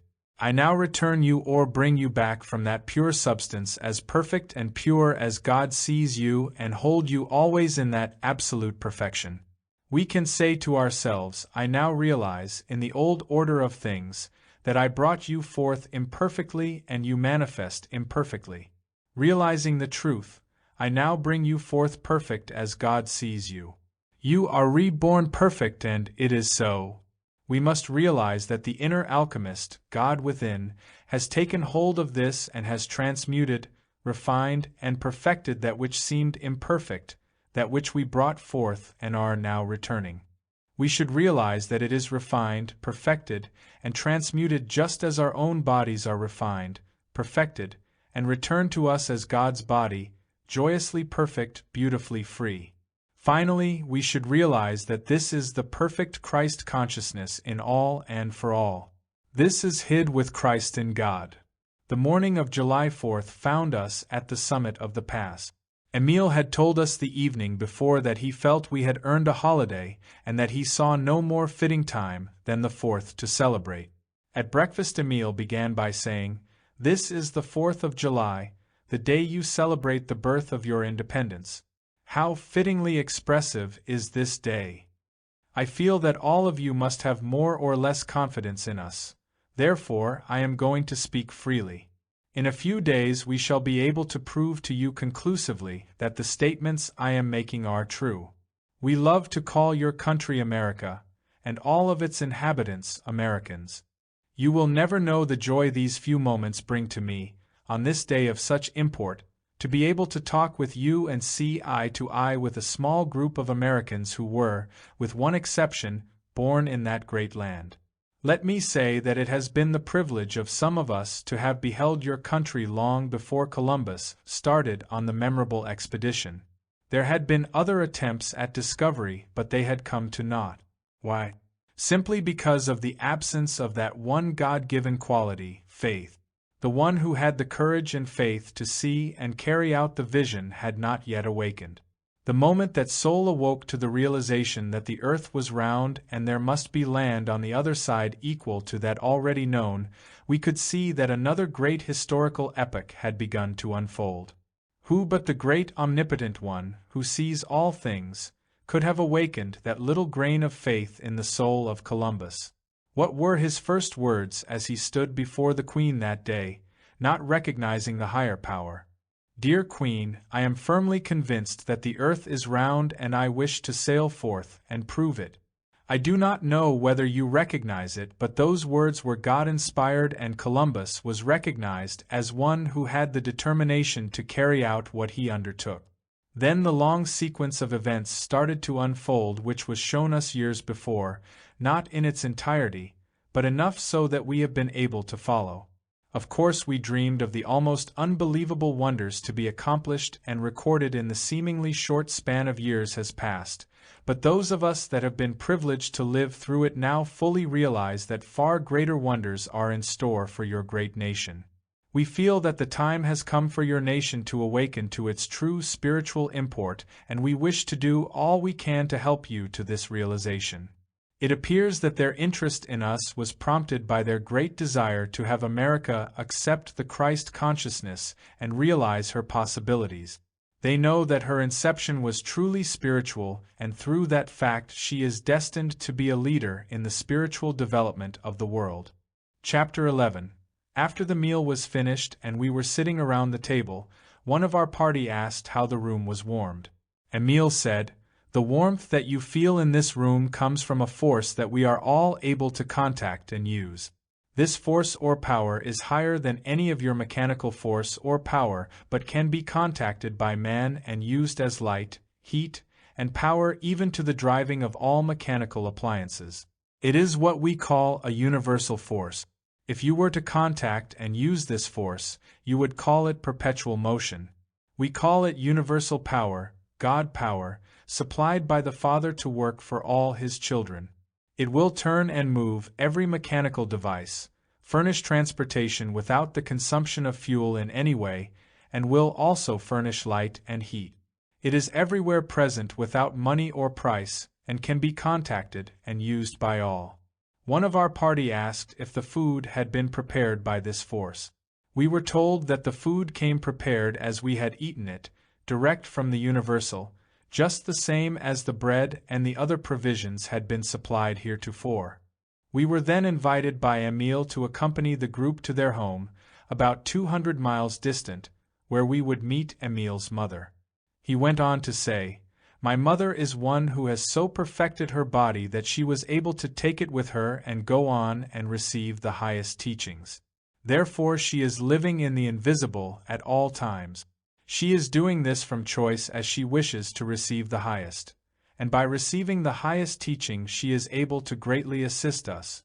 In order to make this clear to you, I might say that she has gone on until she has reached the celestial realm, as you would call it, the place where Jesus is. This place is sometimes called the seventh heaven. To you I suppose this suggests the mystery of mysteries. Let me say that there is no mystery about it. It is a place in consciousness where every mystery is revealed. Those who have reached that state of consciousness are outside the mortal vision, but they can return and converse and teach those who are receptive. They can come in their own bodies, for they have so perfected their bodies that they can go where they will with them. They are able to return to earth without reincarnation. Those who have passed through death are obliged to be reincarnated in order to return to earth with a body. This body was given to us as a spiritual, perfect body, and we must so see and keep the body in order to retain it. Those who have left the body and have gone on in spirit now realize that they must again take up a body and go on and perfect it. It was arranged, before leaving the table that evening, that the party should divide into 5 groups, each group in charge of one of the 5 that had appeared in the room and taken dinner with us. This would enable us to cover a larger field and would greatly facilitate our work, and at the same time it would enable us to verify such things as traveling in the invisible and thought transference. This plan would give us at least 2 of our men in each party and one of the 5 as leader. We would be quite widely separated, yet we were to keep in touch through those who were so greatly befriending us and giving us every opportunity to prove their work. Chapter 12. The next day all details were arranged and 3 of our party, including myself, were to accompany Emile and Jast. The morning following found each party with its guide and attendants all ready to depart in different directions, with the understanding that we should carefully observe and record all that occurred, and should meet 60 days later at Emile's home in the village just spoken of, 200 miles distant. We were to keep in communication with each other through our friends. This was accomplished each evening by these friends conversing with each other or traveling back and forth from party to party. If we wished to communicate with our chief or with any other member of our party, all we need do was to give our message to our friends, and in an incredibly short time, we would have the answer. In giving these messages, each would write them out in full and note the time to the minute on each message. Then when the answer came we would do the same. When we came together again, we compared notes and found that all noted corresponded. Aside from this, our friends would travel from one camp to another and converse with us. We kept accurate records of these appearances and disappearances. Also we noted the time, the place, and the conversations, and all checked fully when we compared notes later. At times after this we were widely separated. One party would be in Persia, one in China, one in Tibet, one in Mongolia, and one in India, always accompanied by our friends. At times they traveled in the invisible, as we called it, distances as great as 1,000 miles, and kept us informed as to the happenings and progress in each camp. The destination of the party to which I was assigned proved to be a small village to the southwest, located on an elevated plateau well up in the foothills of the Himalayas and about 80 miles from our starting point. We did not take any provisions for the trip, but we were amply provided for at all times and had very comfortable quarters. We arrived at our destination early in the afternoon of the 5th day, were greeted by a delegation of villagers, and shown to comfortable quarters. We noted that the villagers treated Emile and Jast with the utmost reverence. We were told that Emile had never visited the village, but that Jast had been there before. The occasion of his first visit was in response to a call for help to rescue 3 villagers from the fierce snowmen that inhabit some of the wildest parts of the Himalayas. This present visit was in response to a similar call and also to minister to the sick who could not leave the village. These so-called snowmen are outcasts and renegades who have lived in the snow and ice regions of the mountains until they have developed a tribe that is able to live in the mountain fastnesses without contact with any form of civilization. Though not numerous, they are very fierce and warlike and, at times, capture and torture those who are unfortunate enough to fall into their hands. It proved that 4 of the villagers had been captured by these wild snowmen. The villagers, being at their wits' end to know what to do, had sent out a messenger to get in touch with Jast, and he had come to the rescue, bringing Emile and us along. Of course, we were all excited, thinking we were to get sight of these wild people, whom we had heard of but supposed did not exist. We at first believed that a rescue party would be organized and we would be allowed to join, but these hopes were shattered when Emile announced that he and Jast would go alone and that they would go immediately. In a few moments they disappeared and did not return until the second evening, with the 4 captives, who told weird tales of their adventures and of the strange people that had captured them. It seems that these strange snow people go entirely naked, that their bodies have become covered with hair like that of a wild animal, and that they can withstand the intense cold of the mountain altitude. They are said to move over the ground very swiftly.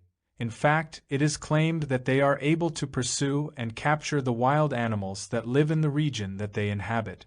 These wild people call the masters the men from the sun, and when the masters go among them for the prisoners they do not resist.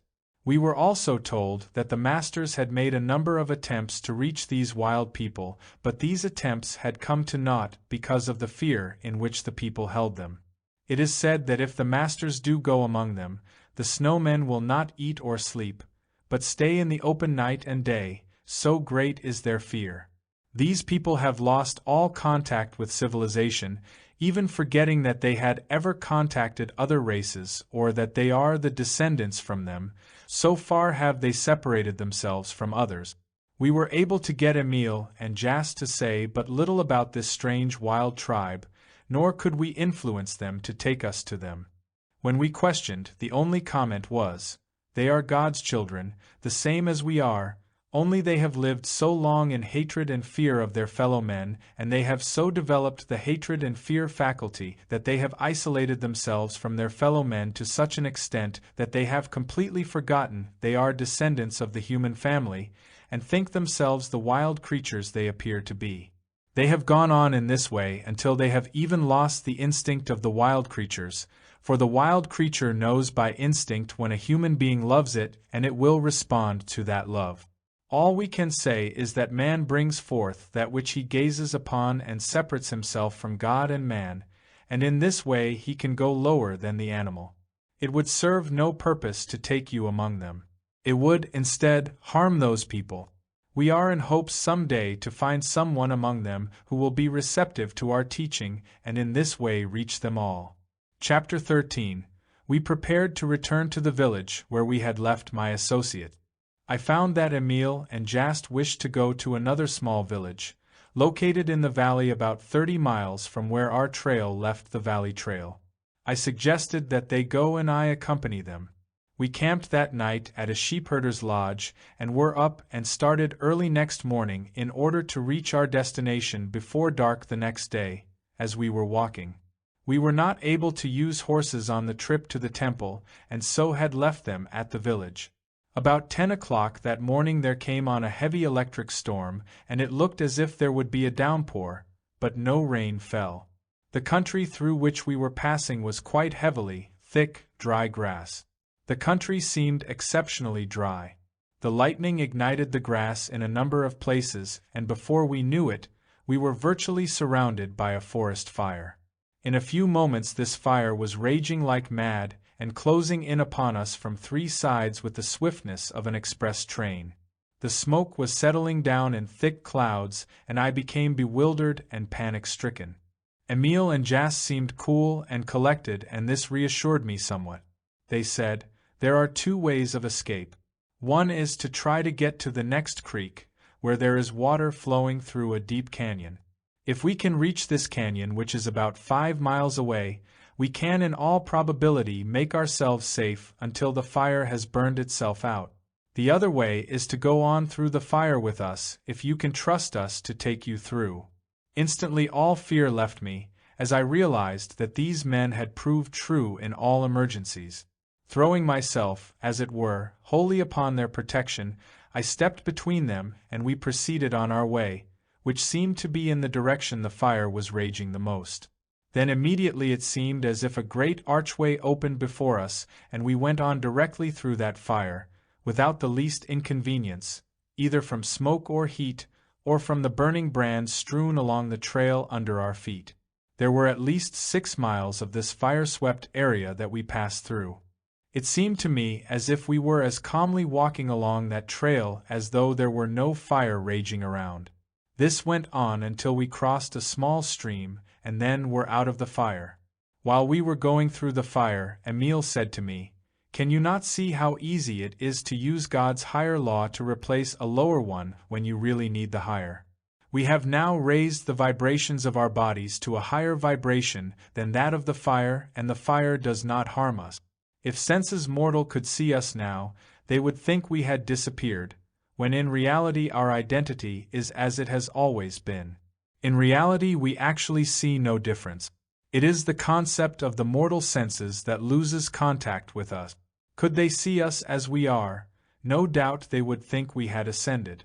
In reality that is what happens. We do ascend to a plane of consciousness where the mortal does lose contact with us. All can do the same as we are doing. We are using a law given us by the Father to use. We are able to use this law to convey our bodies through any space. This is the law we are using when you see us appear and disappear or, as you call it, annihilate space. We simply overcome difficulties by raising our consciousness above them, and in this way we are able to overcome or to come up over all limitations that man in mortal consciousness has placed upon himself. To me it had seemed as if we were going over the ground with our feet just touching it.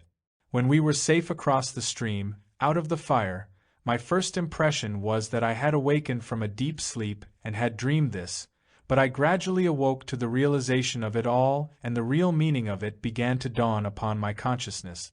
We found a shady place on the bank of the stream, ate our lunch, and rested for an hour, then went on to the village. Chapter 14. We stopped in a village 3 days. During these days a wide vista of the past unfolded before me. I could see these teachings going back in the dim past to the very beginning whence all came forth from the one source or substance, God. I could see the different offshoots of these teachings being put forth by individuals, each individual adding his concept, each thinking it was his, revealed to him by God or a direct revelation from God to him alone, each feeling that he had the only true message and that he was the only one to give his message to the world. In this way the mortal concepts were mixed with that of the true revelation intended, and diversity and inharmony resulted.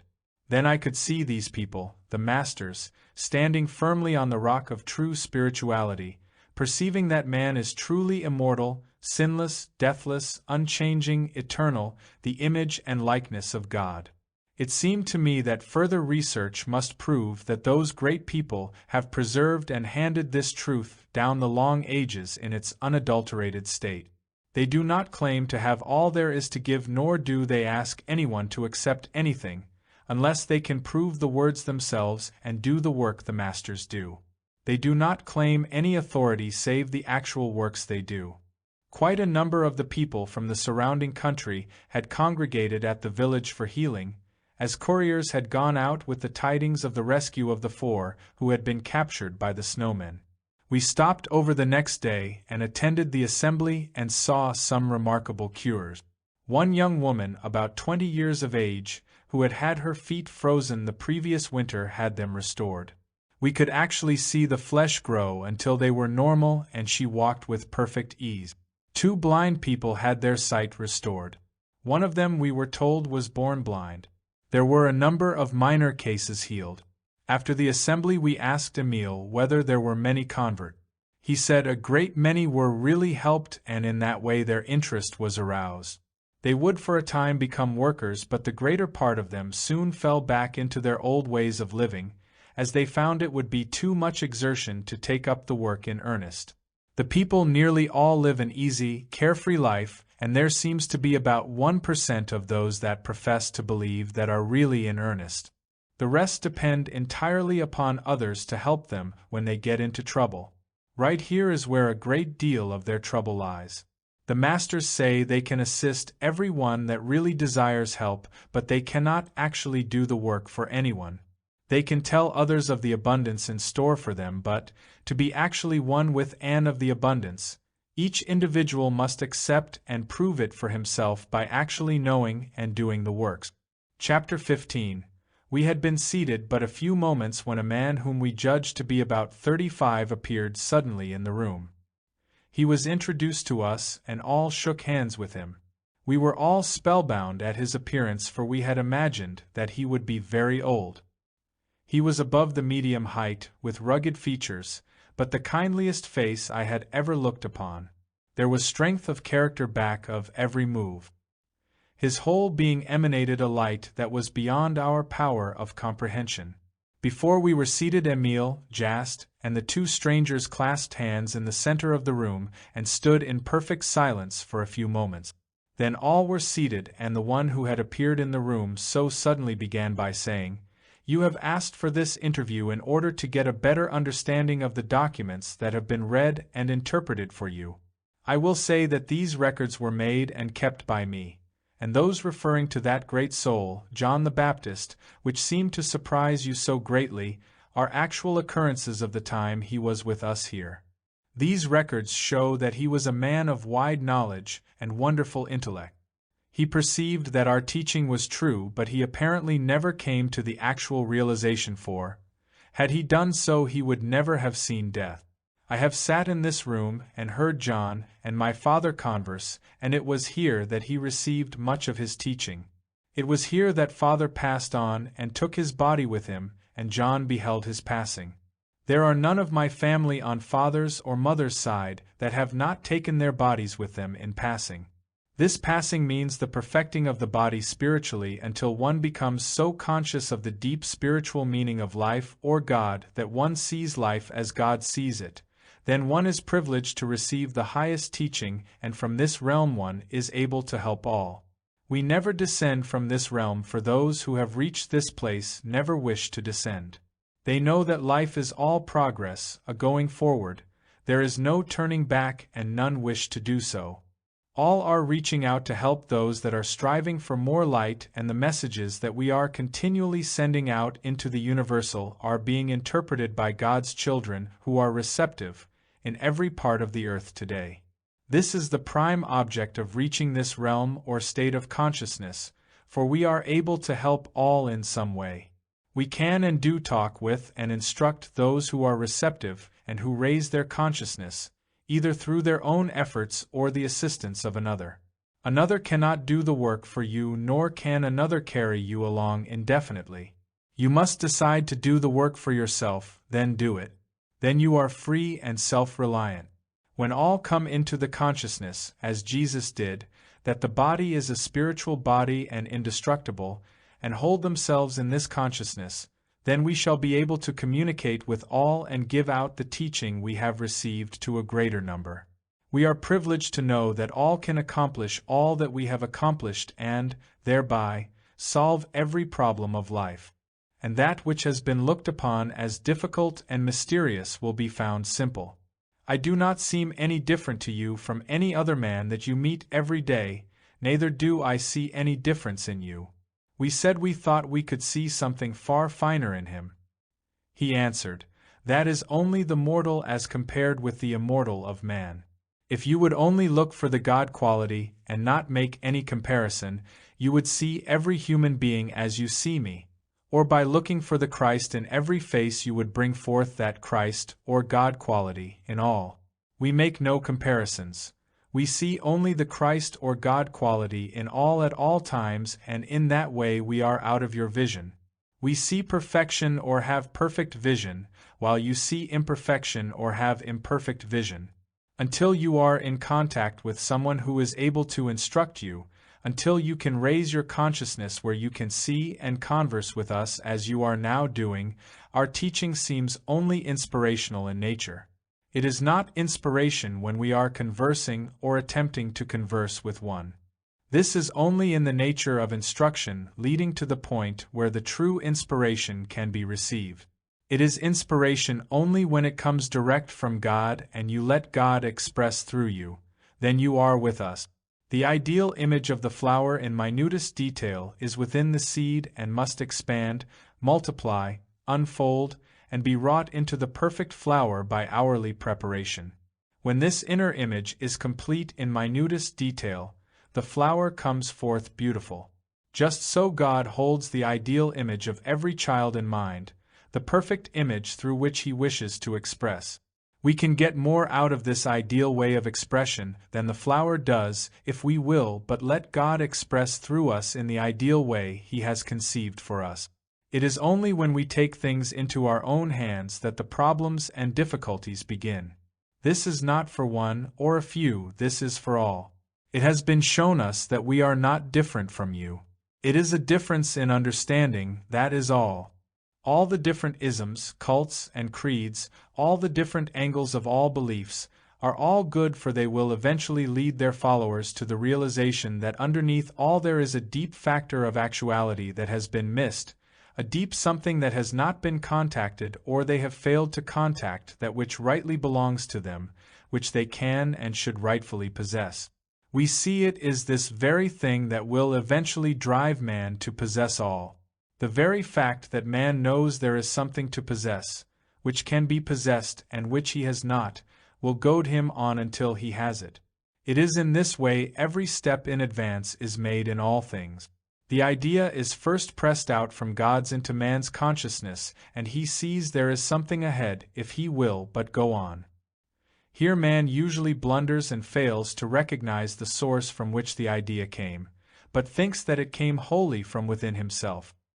He gets away from God and, instead of letting God express through him the perfection God sees for him, he goes on and expresses in his own way and brings forth imperfectly the thing which should be perfectly wrought or manifest.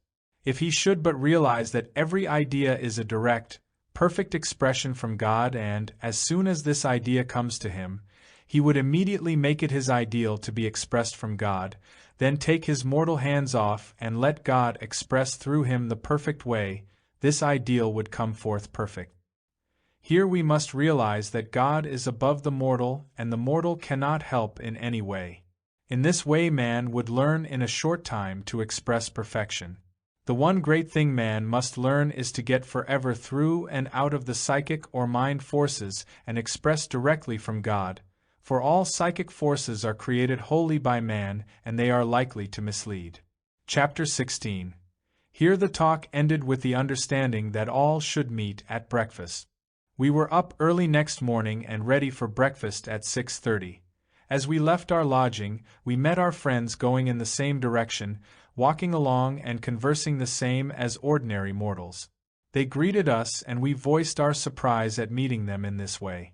The reply was, "We are only men the same as you. Why do you persist in looking upon us as different?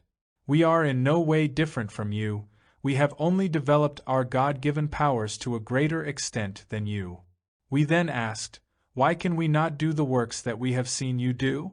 They answered, why do not all we contact follow on and do the works? We cannot and do not wish to force our way upon anyone, all are free to live and go the way as they wish to go. We try only to show the easy and simple way, the way we have tried and found very satisfactory. We went to breakfast and the conversation drifted into the ordinary everyday occurrences. I became lost in wonder. Here were 4 men sitting opposite us at table. There was one that had lived upon this earth about 1,000 years. He had so perfected his body that he was able to take it with him wherever he desired. His body still retained the buoyancy and youth of a man of 35 years, and this perfection had been completed about 2,000 years. Next to him sat a man that was the 5th in line or regular descendant of the family first mentioned. The second had lived upon this earth for more than 700 years, and his body did not appear to be a day over 40. They were able to converse with us the same as any other men would converse. There was Emile, who had lived for over 500 years and appeared to be about 40, and Jast, who was about 40 and appeared to be about that age. All were conversing together like brothers with not a hint of superiority, all kindly, simple, and yet well-grounded and logical in every word uttered, with no trace of the mystical or mysterious about them, just plain human beings in daily intercourse with each other. Still I could scarcely realize that it was not all a dream. After breakfast, when we arose from the table, one of my associates started to pay for the meal. Emile said, "You are our guests here," and held out to the lady in attendance what we thought was an empty hand. But when we looked a second time, there was just the amount of money necessary to pay the bill. We found that our friends did not carry money with them, neither did they depend on others for their supply. When money was needed, it was right at hand, created from the universal. We walked out of the house, and the man that was with the number 5 party shook hands with us, saying that he must return to his party, and disappeared.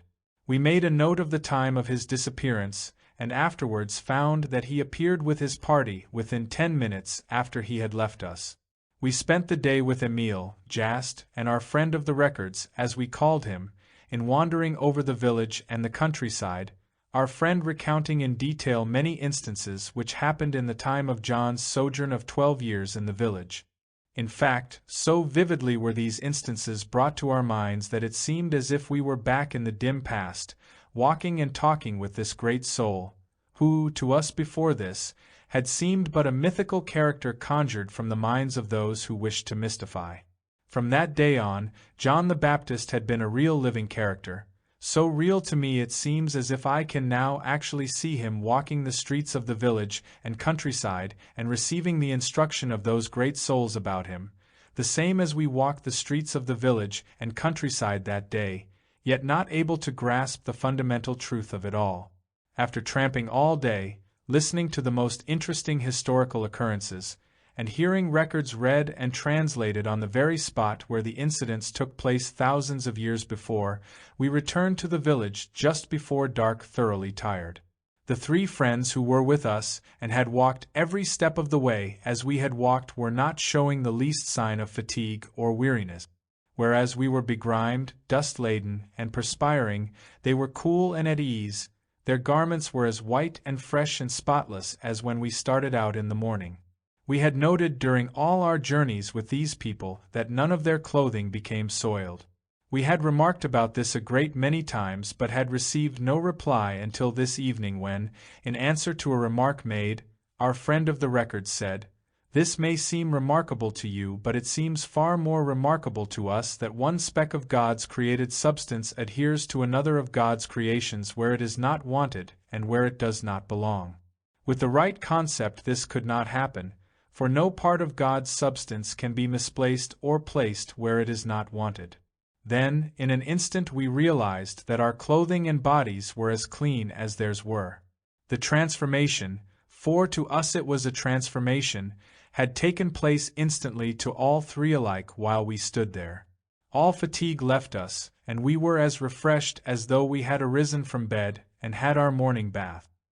Here was the answer to all our questions. I believe we retired that night with the deepest feeling of peace we had experienced at any time thus far throughout our sojourn with these people, and our feeling of awe was fast giving place to the deepest love for these simple, kindly hearts that were doing so much for the benefit of mankind, or their brothers, as they call them. We began to look upon them as brothers. They took no credit upon themselves, saying it was God expressing through them, "Of myself I can do nothing. The Father that dwelleth within me, he doeth the works." Chapter 17.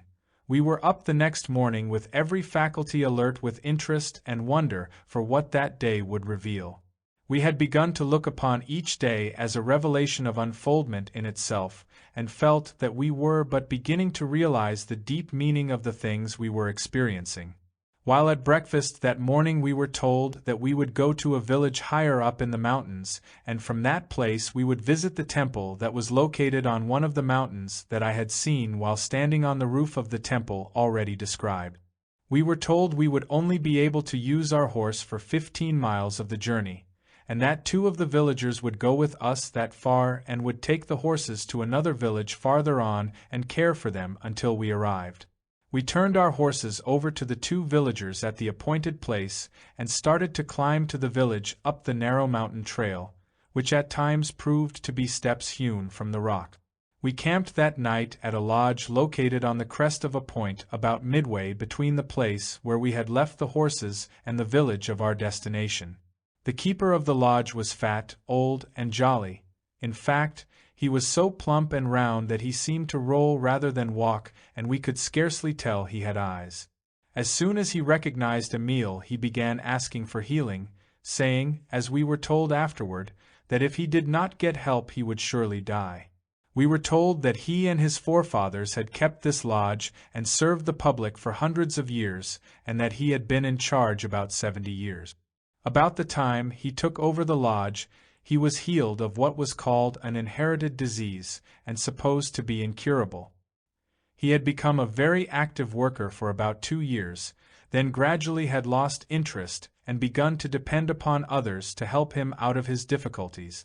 This had gone on for about 20 years, and he had seemed to prosper, seeming to enjoy the best of health, when suddenly he dropped back into his old ways from which he would not make the necessary effort to arouse himself from his lethargy.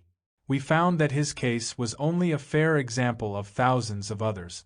These people live simply and easily, and anything that requires an effort becomes a burden to them very quickly. They soon lose interest, and their prayer for help becomes a mechanical sound instead of something uttered with deep meaning or desire. We were up and on our way early the next morning, and 4 o'clock in the afternoon found us at the village, with the temple of our destination perched on a rocky pinnacle almost overhead. In fact, so steep were the walls that the only means of approach was by a basket attached to a rope and let down on a pulley supported by a wooden beam made fast in the rocks. One end of the rope was attached to a windlass, and the other was passed over the pulley and fastened to the basket being let down and pulled up in this manner. The windlass was located in a little room hewn from the solid rock of the ledge that jutted out so that it overhung the rocky walls below. The wooden derrick to which the pulley was attached swung out so that the rope and basket just cleared the ledge, making it possible to haul the load up from below until it cleared.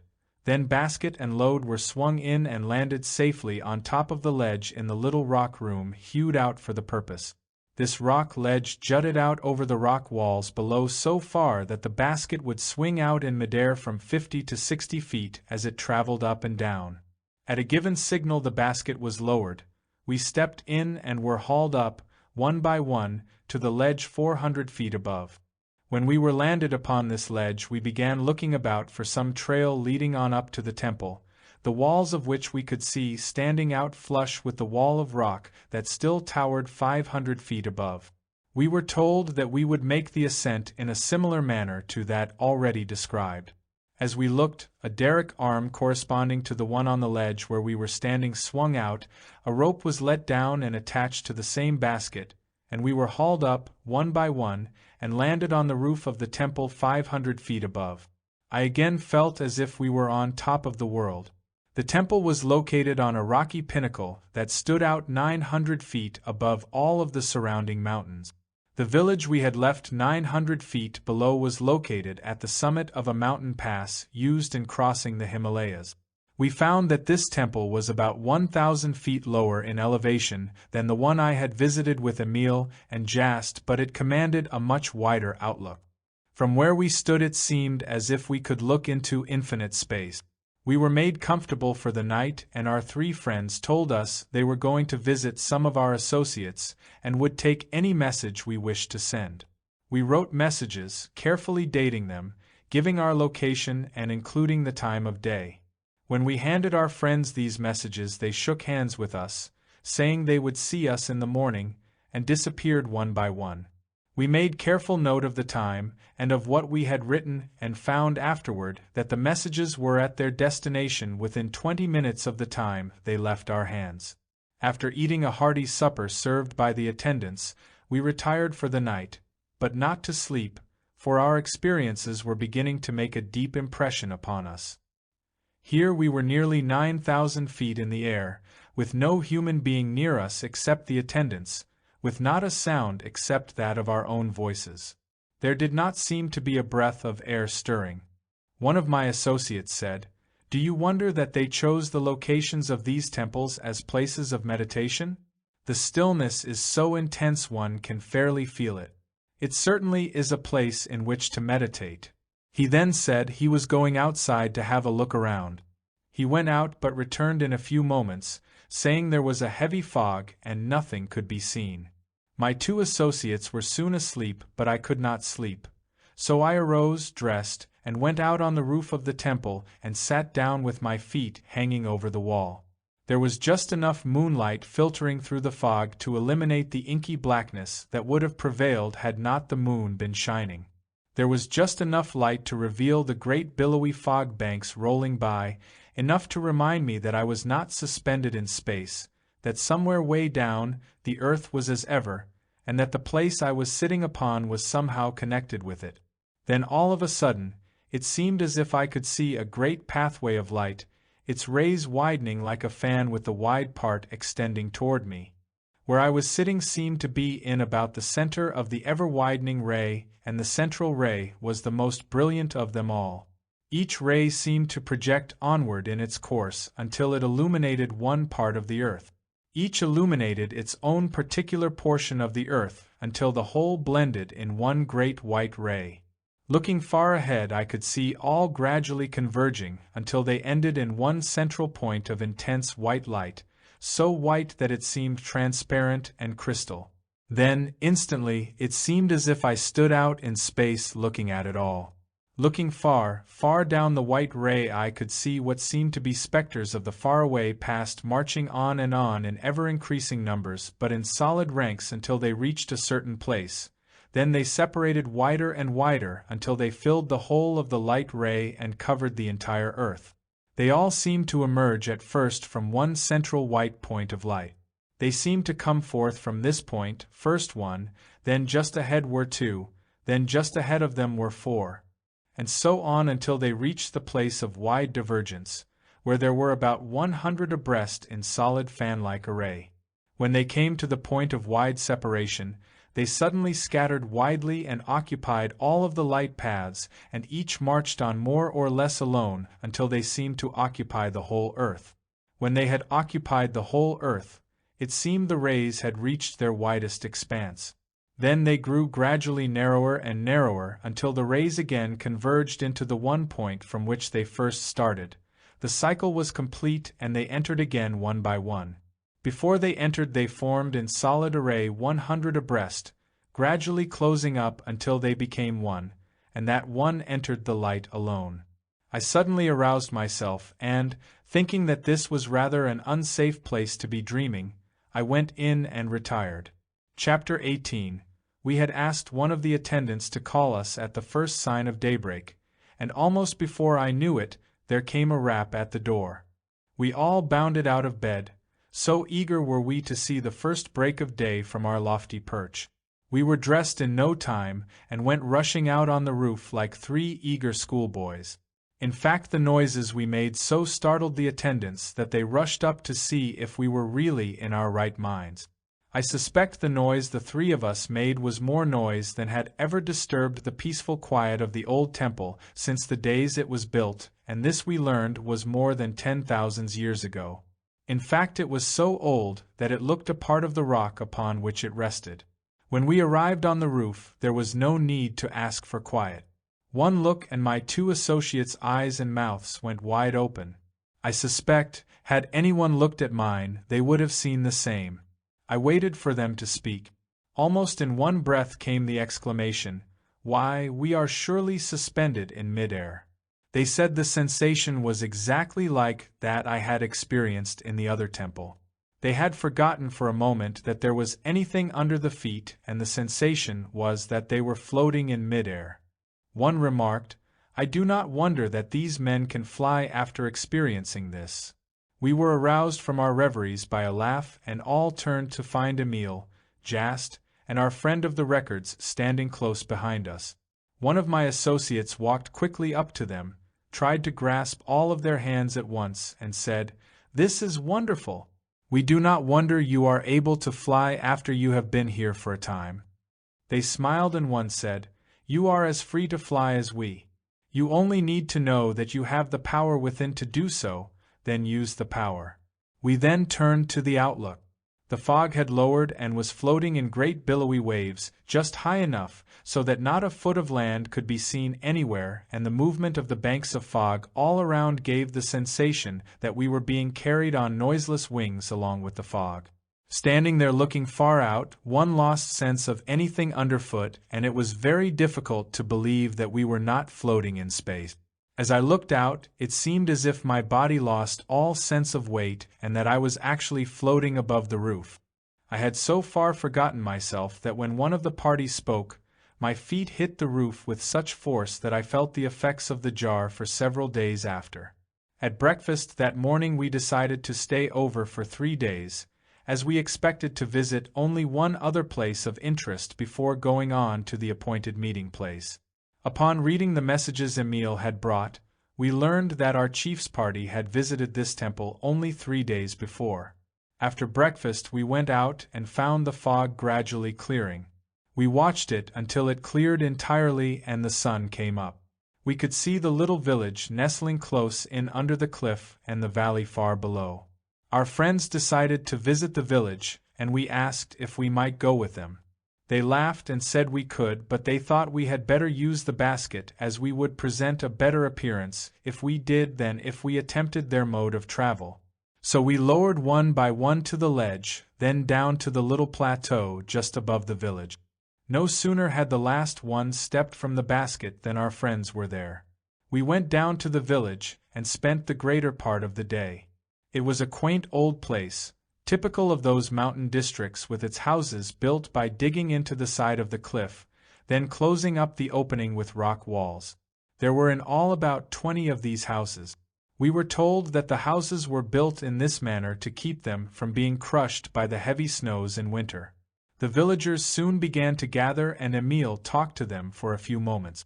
It was arranged that a meeting should be held the following afternoon, and couriers were sent out to notify those of the neighborhood who wished to attend.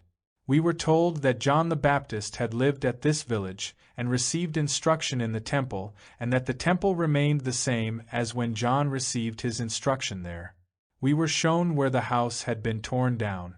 That afternoon, when we returned to the temple, the weather had cleared so that we could see a wide expanse of country, and we were shown the trail that John had used in going to and from the temple and the different villages where he lived.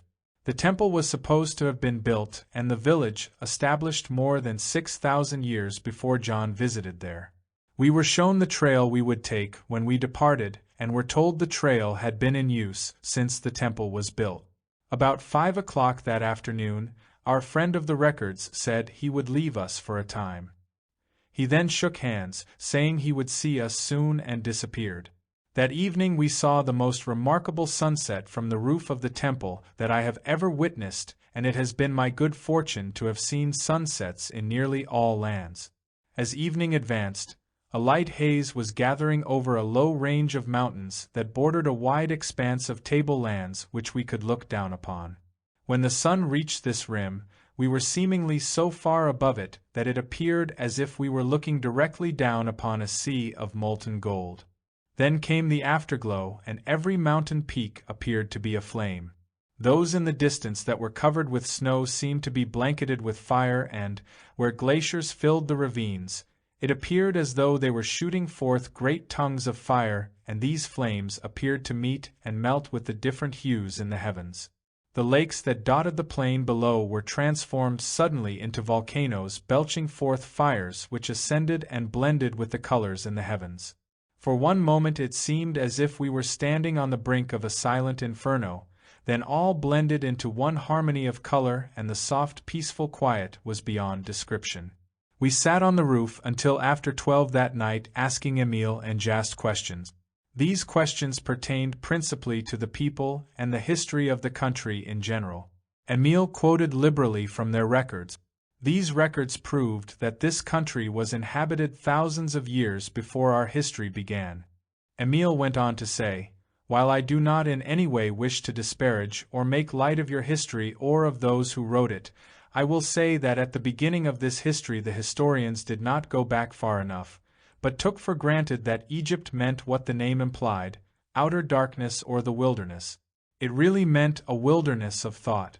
At that time as now, a large portion of the world was in wilderness of thought, and they did not go back of it to get the deeper meaning. They accepted what they saw or heard or what appeared on the surface, recorded it, and your history began. It is quite difficult to correlate the two, and I would not attempt to say that you must take ours as authentic. I would suggest that you choose for yourselves." The moon then appeared over the far-off mountains. We sat and watched it round and full until it rose nearly overhead. It was a beautiful sight, with an occasional light cloud passing by at an elevation just above us. When these clouds went drifting by, it seemed as if the moon and clouds were standing still and we were drifting past them. This went on for an hour when, suddenly, there was a noise as of some object thrown to the roof behind us. We started to our feet and looked around. There stood a middle-aged lady, smiling and asking if she had startled us. Our first impression was that she had jumped from the parapet to the roof, but she had only stamped her foot to attract our attention. The stillness had been so intense we had greatly magnified the sound. Emile stepped forward quickly, greeted her, and introduced us to his sister. She smiled and asked whether she had intruded on our dreams. We then sat down, and in a short time the conversation drifted into reminiscences of her experiences. She has 3 sons and a daughter that had been raised in the work. She replied that the youngest 2 were always with her. We asked if we might see them. She replied that they could come there that evening, and immediately 2 figures, a man and a woman, appeared. They greeted their uncle and their mother, then came forward and were introduced to the 3 of us. The son was a tall, erect, manly fellow, whom we took to be about 30 years of age. The daughter was not tall, rather slight, with very fine features.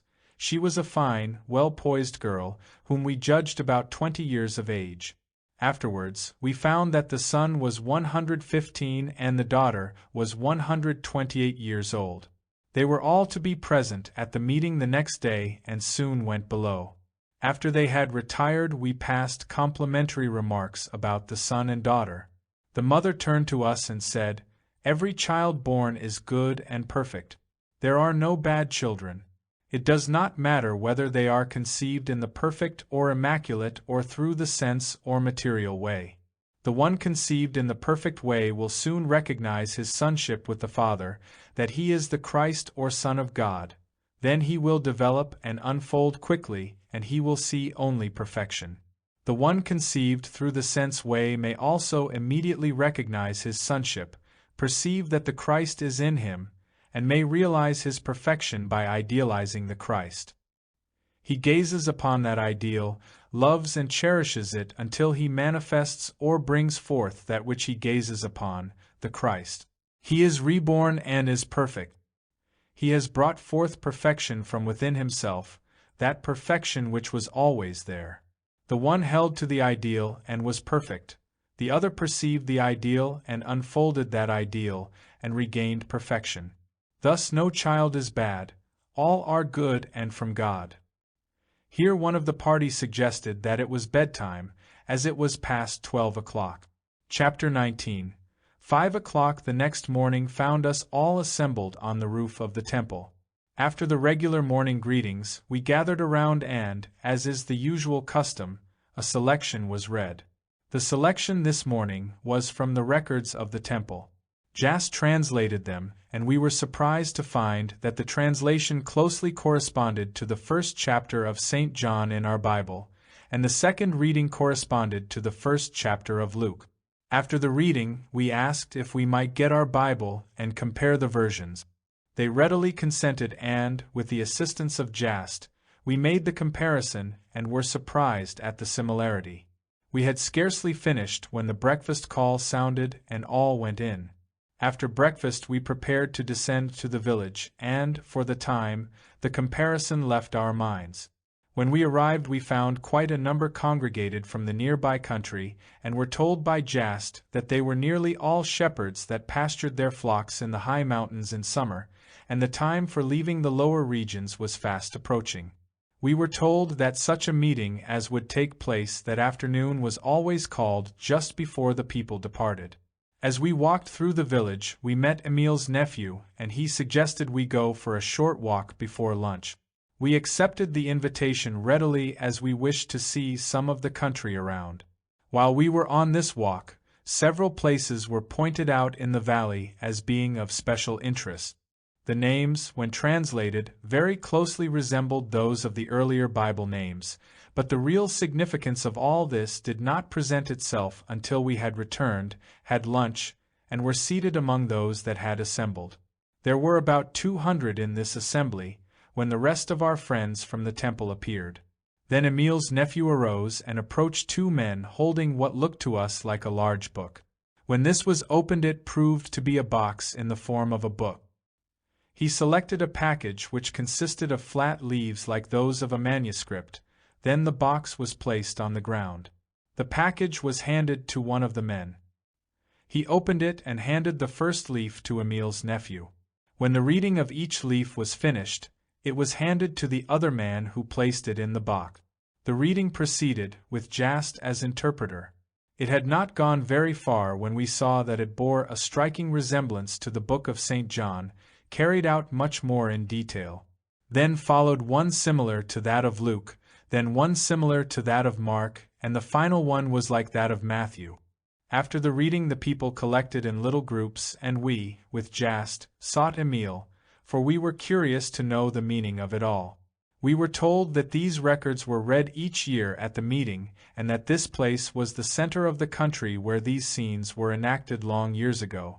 We remarked the similarity of these happenings with those chronicled in our Bible, and were told that there was no question but that some of the earlier scenes as chronicled in our Bible were taken from these records, but those happenings of a later date, such as the crucifixion, took place elsewhere, the whole reaching its climax in the birth and life of Christ.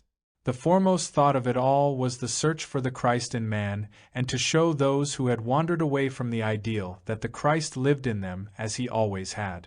Emile went on to say it does not matter where the scenes were enacted, it is the underlying spiritual significance which we wish to perpetuate.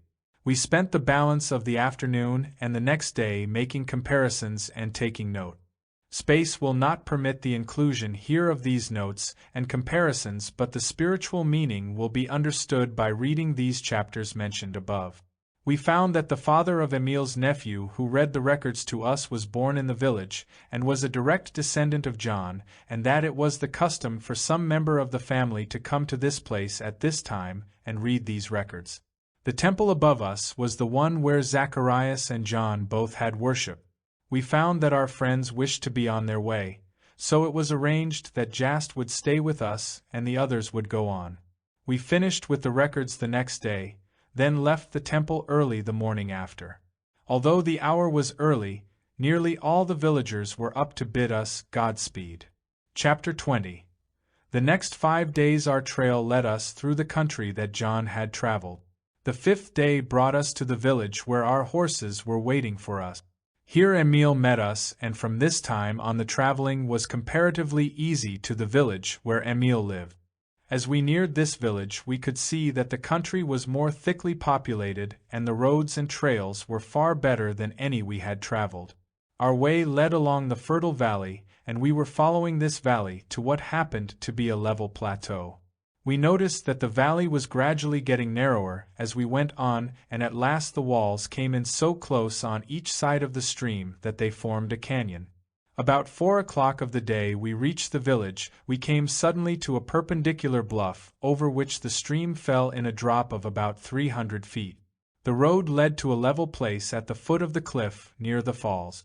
We found that there was an opening cut in the sandstone on an angle of 45 degrees to the plateau above, and steps had been hewn in the floor of the upraise, so that the ascent was an easy one. Great stone doors had been so arranged that they could be closed into the opening at the foot of the cliff, thus presenting a formidable barrier to an intruding foe. When we reached the plateau above, we found the stairway up the incline was the only means of egress or ingress that the creek afforded.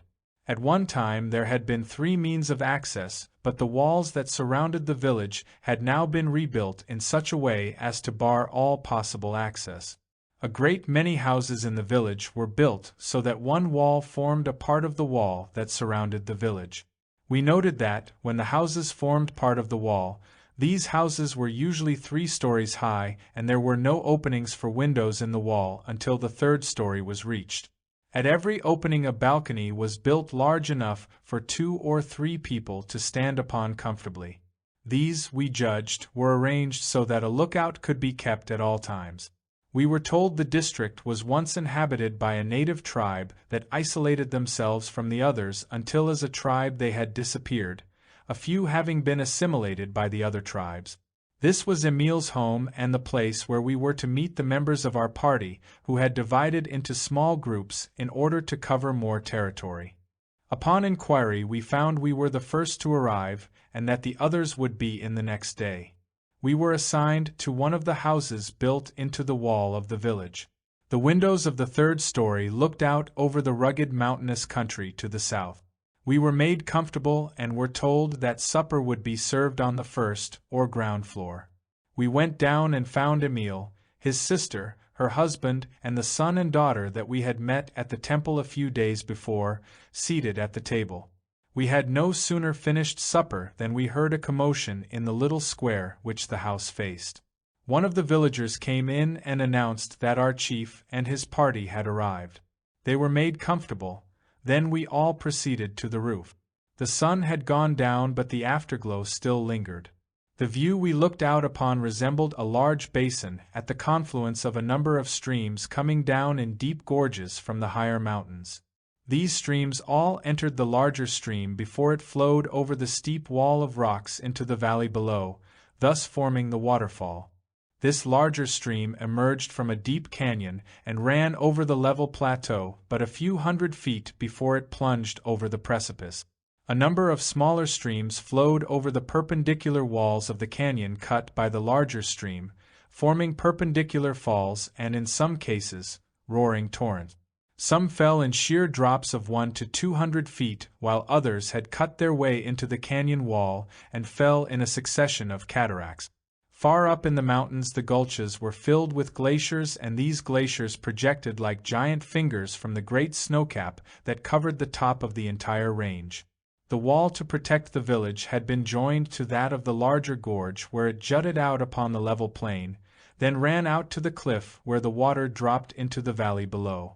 Where this wall joined the wall of the gorge the mountain rose perpendicular for 2,000 feet, thus creating a natural barrier as far as the eye could see. We were told that the level plateau extended for 60 miles east and west, and in some places was 30 miles north and south.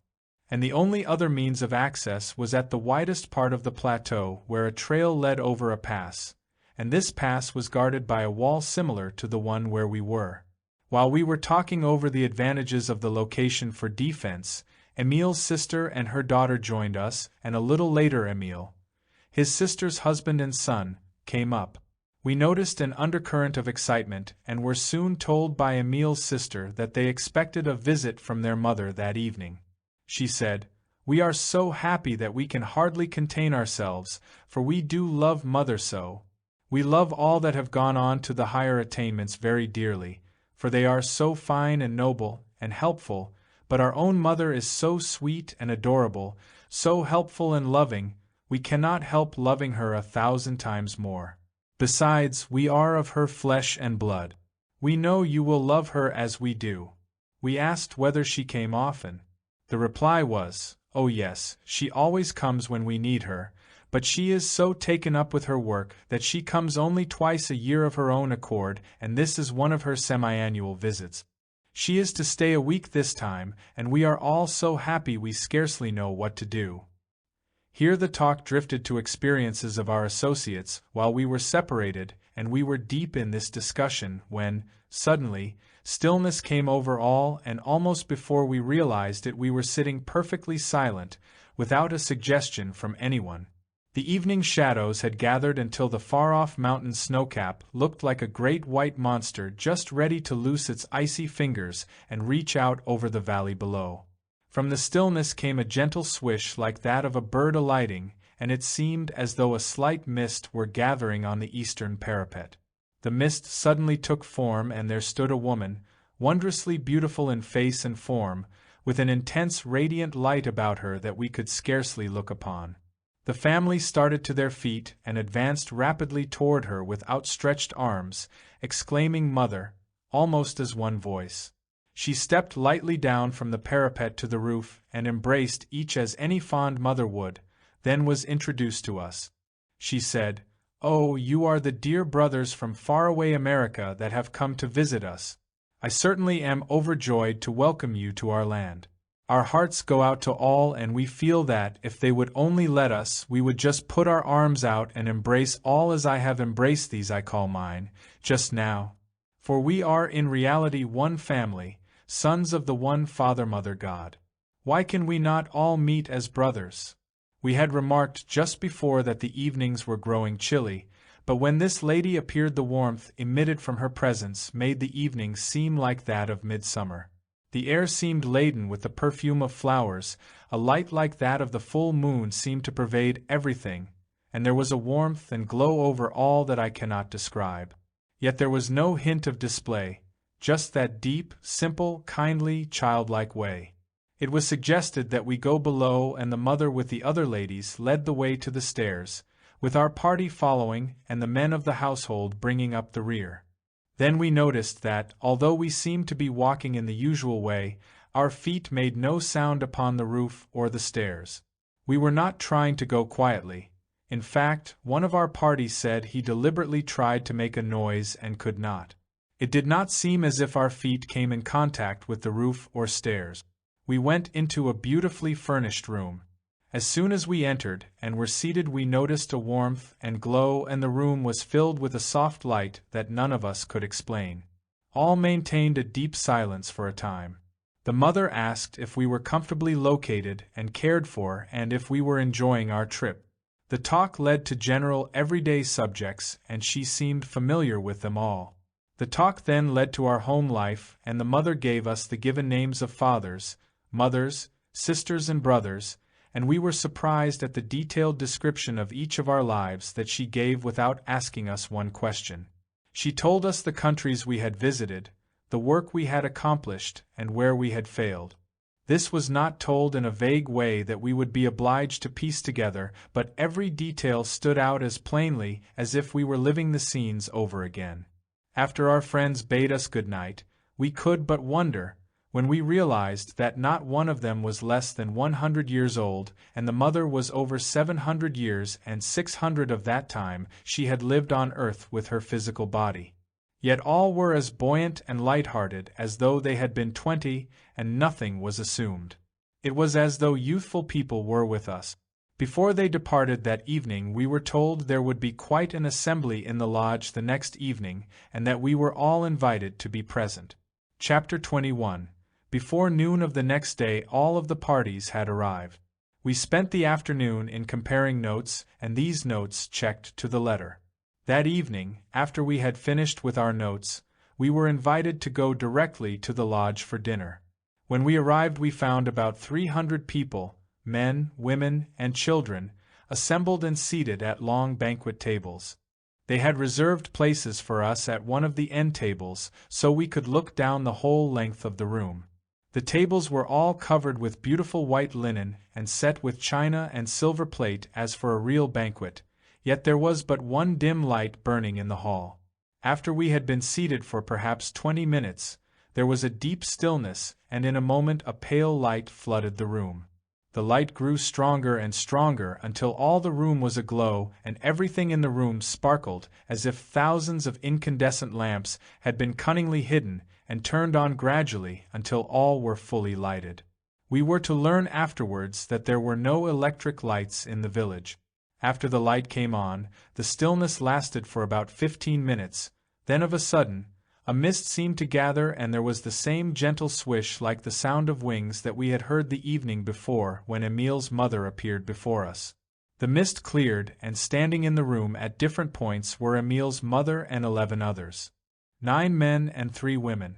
Words fail to describe the radiant beauty of that scene. When I say that, although they had no wings, they appeared like a troop of angels, I am not exaggerating. They stood for an instant as if transfixed. All bowed their heads and waited. In a moment there came music from unseen voices. I had heard of heavenly voices, but I had never experienced them until that night. We were fairly lifted from our seats. Toward the close those that had appeared walked to their seats, and we again noticed that, though they made no effort to walk quietly, their feet did not make the slightest noise. When the 12 were seated in their respective places the same mist appeared again, and when it cleared there stood 12 more. This time there were 11 men and 1 woman, and among these was our friend of the records. As they stood there for a moment another song burst forth. When the song was nearly ended the 12 walked to their respective places without the slightest noise. They were no sooner seated than the haze again filled the room. When it had cleared there were 13 standing, this time across the far end of the hall, 6 men and 7 women, 3 men and 3 women on each side of the woman in the center. The center one appeared to be a beautiful girl in her teens.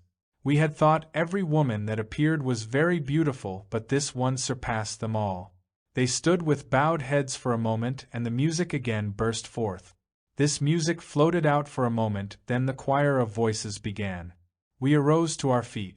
As the tones rolled on, it seemed as though we could see thousands of mystical forms moving about the singing as with one voice, and through it all there was not one sad refrain, not one minor key. All was a joyous, free burst of music that came from the soul and touched the soul, lifting it up and up until we felt as if we were losing all contact with the earth. As the singing ceased, the 13 walked to their respective places and were seated. Our eyes were fairly glued on the central figure as she advanced toward our table, with a lady on either side. She was seated at the head of our table. As she sat down, the places were quietly stacked at her left hand. The lights grew dim for a moment, and around each one of the 37 there was that same light that so puzzled us, and the most beautiful circle of light just above the head of our honored guest. We were the only ones in that assembly that were greatly moved. Those assembled with us seemed to take it as a matter of course. After all were seated, the silence was maintained for a time. Then every voice in the room burst forth in a glad, free chant led by the 37 that had appeared. When this was finished, the lady at the head of our table arose and held out her hands. On them appeared a small loaf of bread about 2 inches square and about 14 inches long. Then each one of the other 36 arose, came forward, and received a similar loaf from her hands. They passed around to all the tables and gave to each one a portion of the bread. Our Lady passed around and gave each one a portion of her loaf. As she handed each of us our portion she said, "Know ye not that Christ dwells within you and in all? Know ye not that your body is pure, perfect, young, ever beautiful, divine? Know ye not that God created you an exact image and likeness of himself, and gave you dominion over all things? You, of yourself, are always Christ, the perfect Son of God, the only begotten Son of God, in whom the Father-Mother is well pleased. You are pure, perfect, holy, divine, one with God, all good, and each and every child has a right to claim this sonship, this divinity.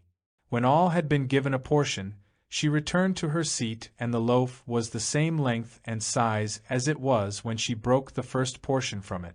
After this ceremony was over, the edibles began to arrive. They came in large covered containers. These containers just appeared on the table before the lady as if they were placed there by unseen hands.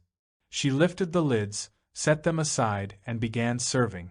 As served, the plates were passed, first one to the lady on the right, then one to the lady on the left, and they in turn passed them on until all were served generously.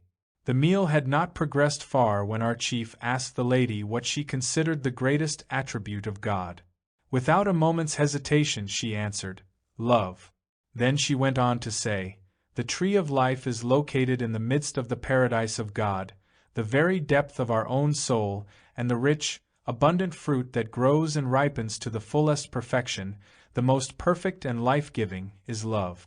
Love has been defined by those who perceive its true character as the greatest thing in the world. I might add that it is the greatest thing in the world. I might add that it is the greatest healing force in the world. Love never fails to meet every demand of the human heart.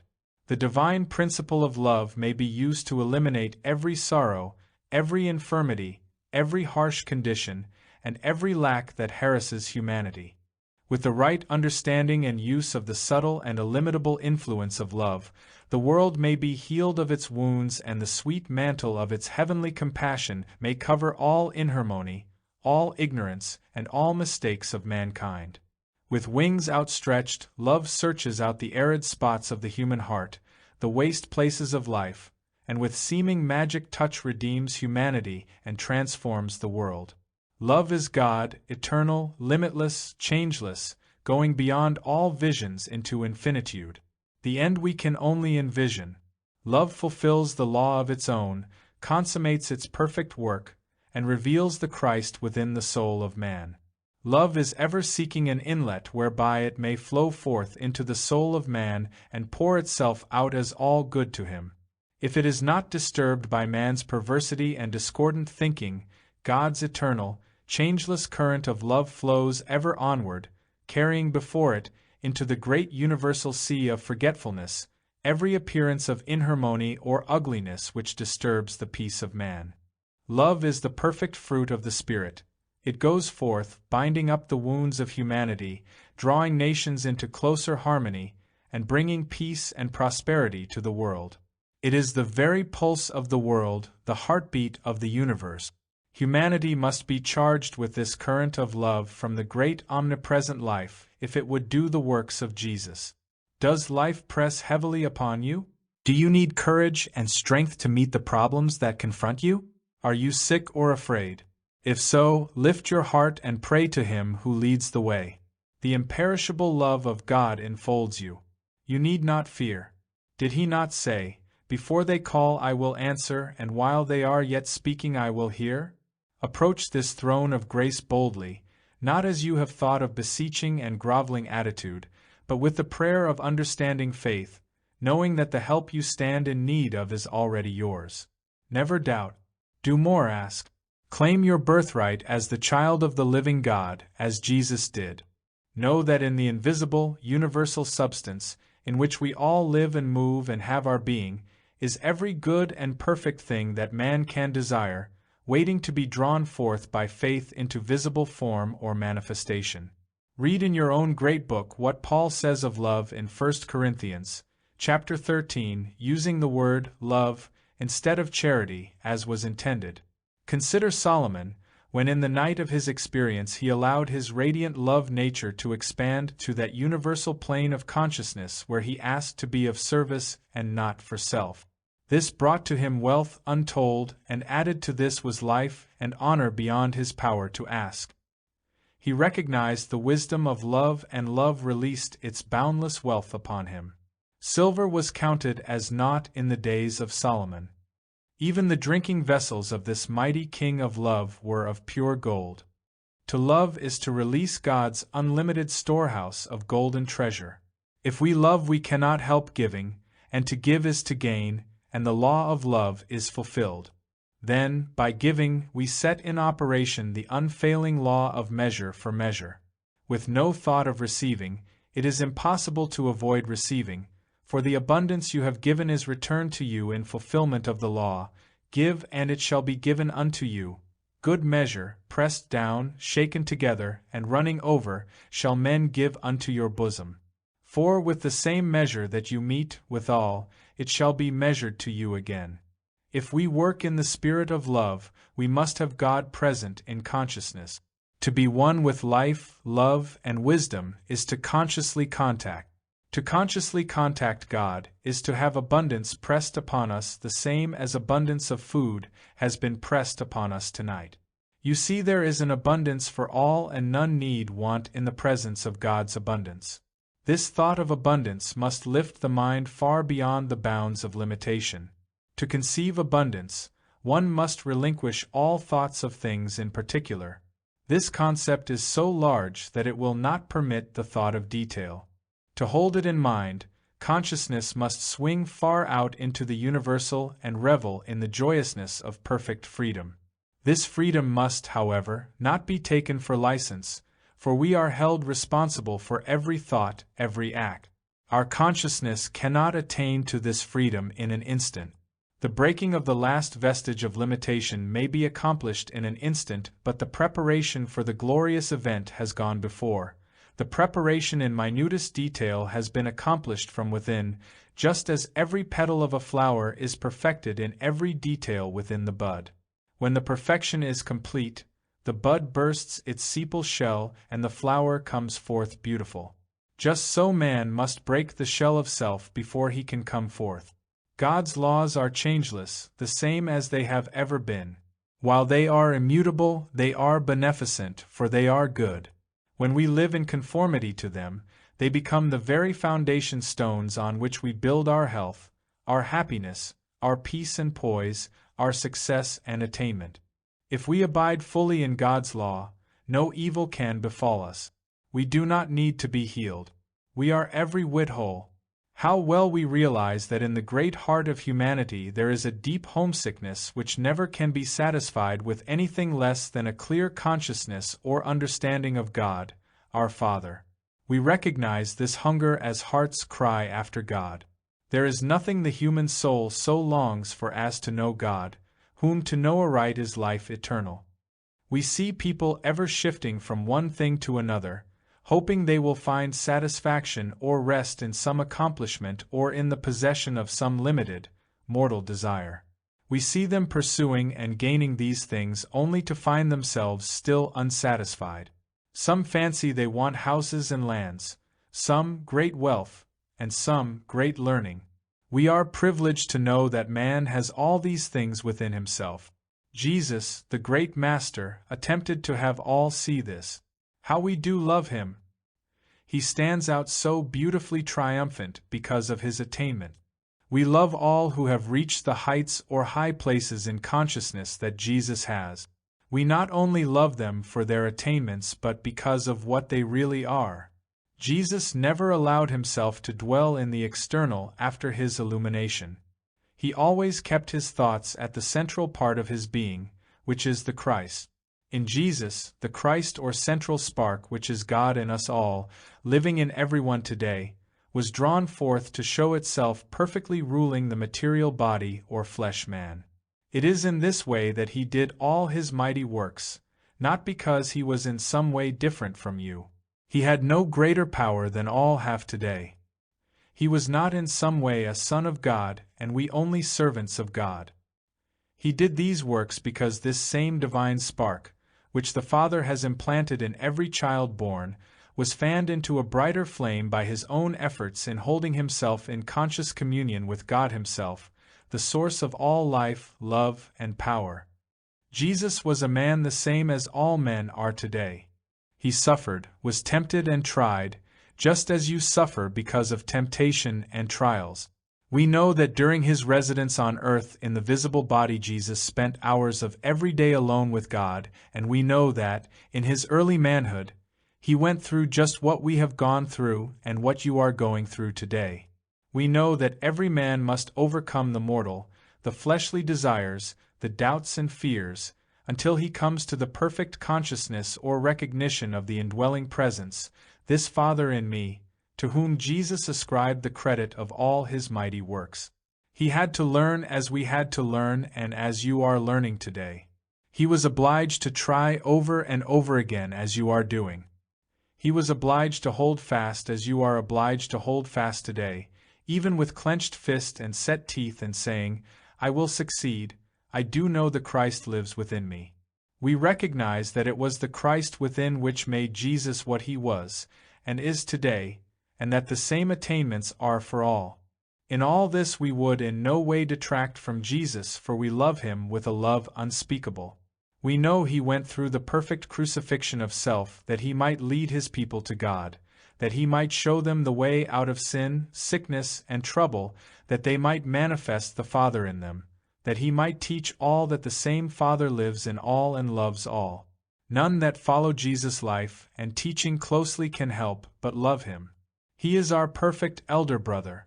But if we sell our birthright, if we disregard or treat with contempt the beneficent laws of God, and by so doing turn our backs on the Father's house and wander into a far country, as did the prodigal son, of what avail is the peace and plenty, the abundance of warmth and cheer that abides within the house?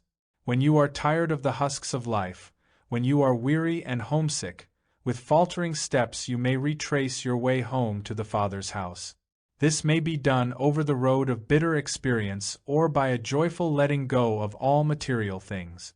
It does not matter how the understanding and knowledge is gained, you will eventually press on toward the mark of your high calling. With each step you will grow strong and bolder until you will no longer falter nor hesitate. You will look within you for your illumination, then in your awakened consciousness you will realize that home is here. It is the divine omnipresence in which we all live, move, and have our being. We breathe it with every breath. We live it with every heartbeat. Do not think you must come to us. Go into your own home, your church, your house of prayer, alone, anywhere you choose. Jesus, the great love master, can help you. All those that have passed and are receiving the highest teachings can help you and are endeavoring to help you where you are now and at all times. How plainly we see Jesus and all the others always ready to help those who call. You need but make the call and they answer before the call is even finished. They stand and walk beside you every moment. What you must do is to raise your consciousness so that you can see and know that you walk beside them, then you will not falter. They are holding out their hands and saying, Come unto me and I will give you rest. This does not mean come after death. This means come now, just as you are. Raise your consciousness to our consciousness and behold, you stand where we are tonight, above all mortal limitations, abundantly free. Peace, health, love, joy, and prosperity are here. These are the fruits of the Spirit, the gifts of God. If we look unto God, no harm can befall us, no evil can come nigh us. If we look to Him wholly, we are healed of our infirmities, in the transcendent name of the law, or Jesus. God is in the midst of you, child of infinite, immortal Spirit. There is naught to make you tremble or despair, naught to make you fear. From the bosom of the Father you came. The breath of Almighty God created you a living soul. Before Abraham was, you were. Beloved, now are we sons of God, joint heirs with Christ. The same power is in you that is in Jesus. This is called the mantle of the Spirit. With the right concept of this, it is found that there is no decay, no disease, no accident, no death, nothing that can take your life in any way. You can draw this mantle so closely around you that nothing can penetrate it, nothing can touch you. All the destructive agencies or forces ever created by man may be directed at you, yet you will come forth unharmed. If by any chance the outer form should be destroyed, it would immediately return as spiritual in the same form. This is an armor better than any armor plate ever devised by man, and you can use it at all times without money and without price. You can stand forth as you are, the child of the living God. Jesus recognized this, and he could have saved himself the Calvary experience. Had he wished to use his power, his enemies could not have touched him. He saw there was a great spiritual change taking place in his body and saw that, if this was brought about among those he knew and loved, without some outward change, a great many would not recognize the spiritual import but would still cling to the personal. He knew that he had the power to overcome death, and he wished to show those that he loved that they had the same power. So he chose the Calvary way, the way they could see, and seeing they would believe. He also wished to show that he had so perfected his body that, should his enemies take his life, as they looked upon life, and place his body in the tomb and roll a great stone thereon, the last limitation that man could put upon it, still he, the true self, could roll away the stone and raise his real or spiritual body above all mortal limitations. Jesus could have taken his body and disappeared, but he chose to show that, when the spiritual body is developed, no material accident or condition can destroy it, not even the taking of the life by another. After the crucifixion and ascension his body was so highly developed spiritually that Jesus was obliged to raise the consciousness of those about him to a plane where they were able to see him, just as we are obliged to raise the consciousness of nearly all those about us tonight. When the women came to the tomb that morning and found the stone rolled away and the grave clothes lying by, even they did not know him until he had raised their consciousness to the plane where they could behold him. Then later, when two were on the road to Emmaus, Jesus drew near and conversed with them, yet they knew him not until he broke bread with them. At that time their consciousness was raised to the plane where they could behold him. Just so, when he appeared to others, he even walked and talked with them, yet they did not recognize him because their consciousness was not functioning on the plane where they could see him. The moment their consciousness did rise or function on the plane with his, they saw him. Then some perceived the spiritual import of actuality. They saw the deep meaning underlying it all. They knew. Yet with all this a great many did not believe in him because they had not yet attained a plane in consciousness where they could see or perceive the underlying spiritual meaning. Then the veil of mystery drawn by man's mortal perception was removed, and the veil of the temple was rent in twain from the top to the bottom. The consciousness was attained that death had been overcome, and that not only death but all man-made mortal limitations could and would be overcome, by coming up over them or raising our consciousness to the plane on which they can no longer be seen and, therefore, do not exist. If this consciousness is loved and cherished, it will come forth. This was the revelation that came to Jacob as he lay upon the hard stone of materiality. It was revealed to him that that which is gazed upon is brought forth, and his realization of this released him from his material bondage. It was this which prompted him to put spotted sticks in the cows' drinking water, thus causing them to bring forth spotted offspring. We can so definitely put forth our ideal into the formless that it is formed direct from the unformed, that which appears invisible to mortal consciousness. The drinking water of the cows but typifies the mirror through which the image held in mind is reflected to the soul, the innermost, and then conceived and brought forth. It is the same with the friends assembled here tonight. Only a few of the earnest ones perceive, and they go on, unfold, and do the real work of God. Others make a good beginning, but it soon requires too much exertion to surmount the first wall of materiality. They find it much easier to drift with the tide, and they drop out. We have all lived in the visible, mortal plane on this earth. In fact, we have never left the earth. We are now invisible only to those that are in mortal consciousness. To those that are on a higher plane of consciousness we are always visible. Every seed idea placed in the soul becomes a conception and is given thought form in mind, later to be experienced in physical form. Ideas of perfection produce perfection. The reverse is equally true. Just as the sun and the earth produce with equal willingness the mighty tree or the frailest flower, when their respective seeds are planted, so spirit and soul respond to man, and that which he desires or that for which he has asked, believing, he receives.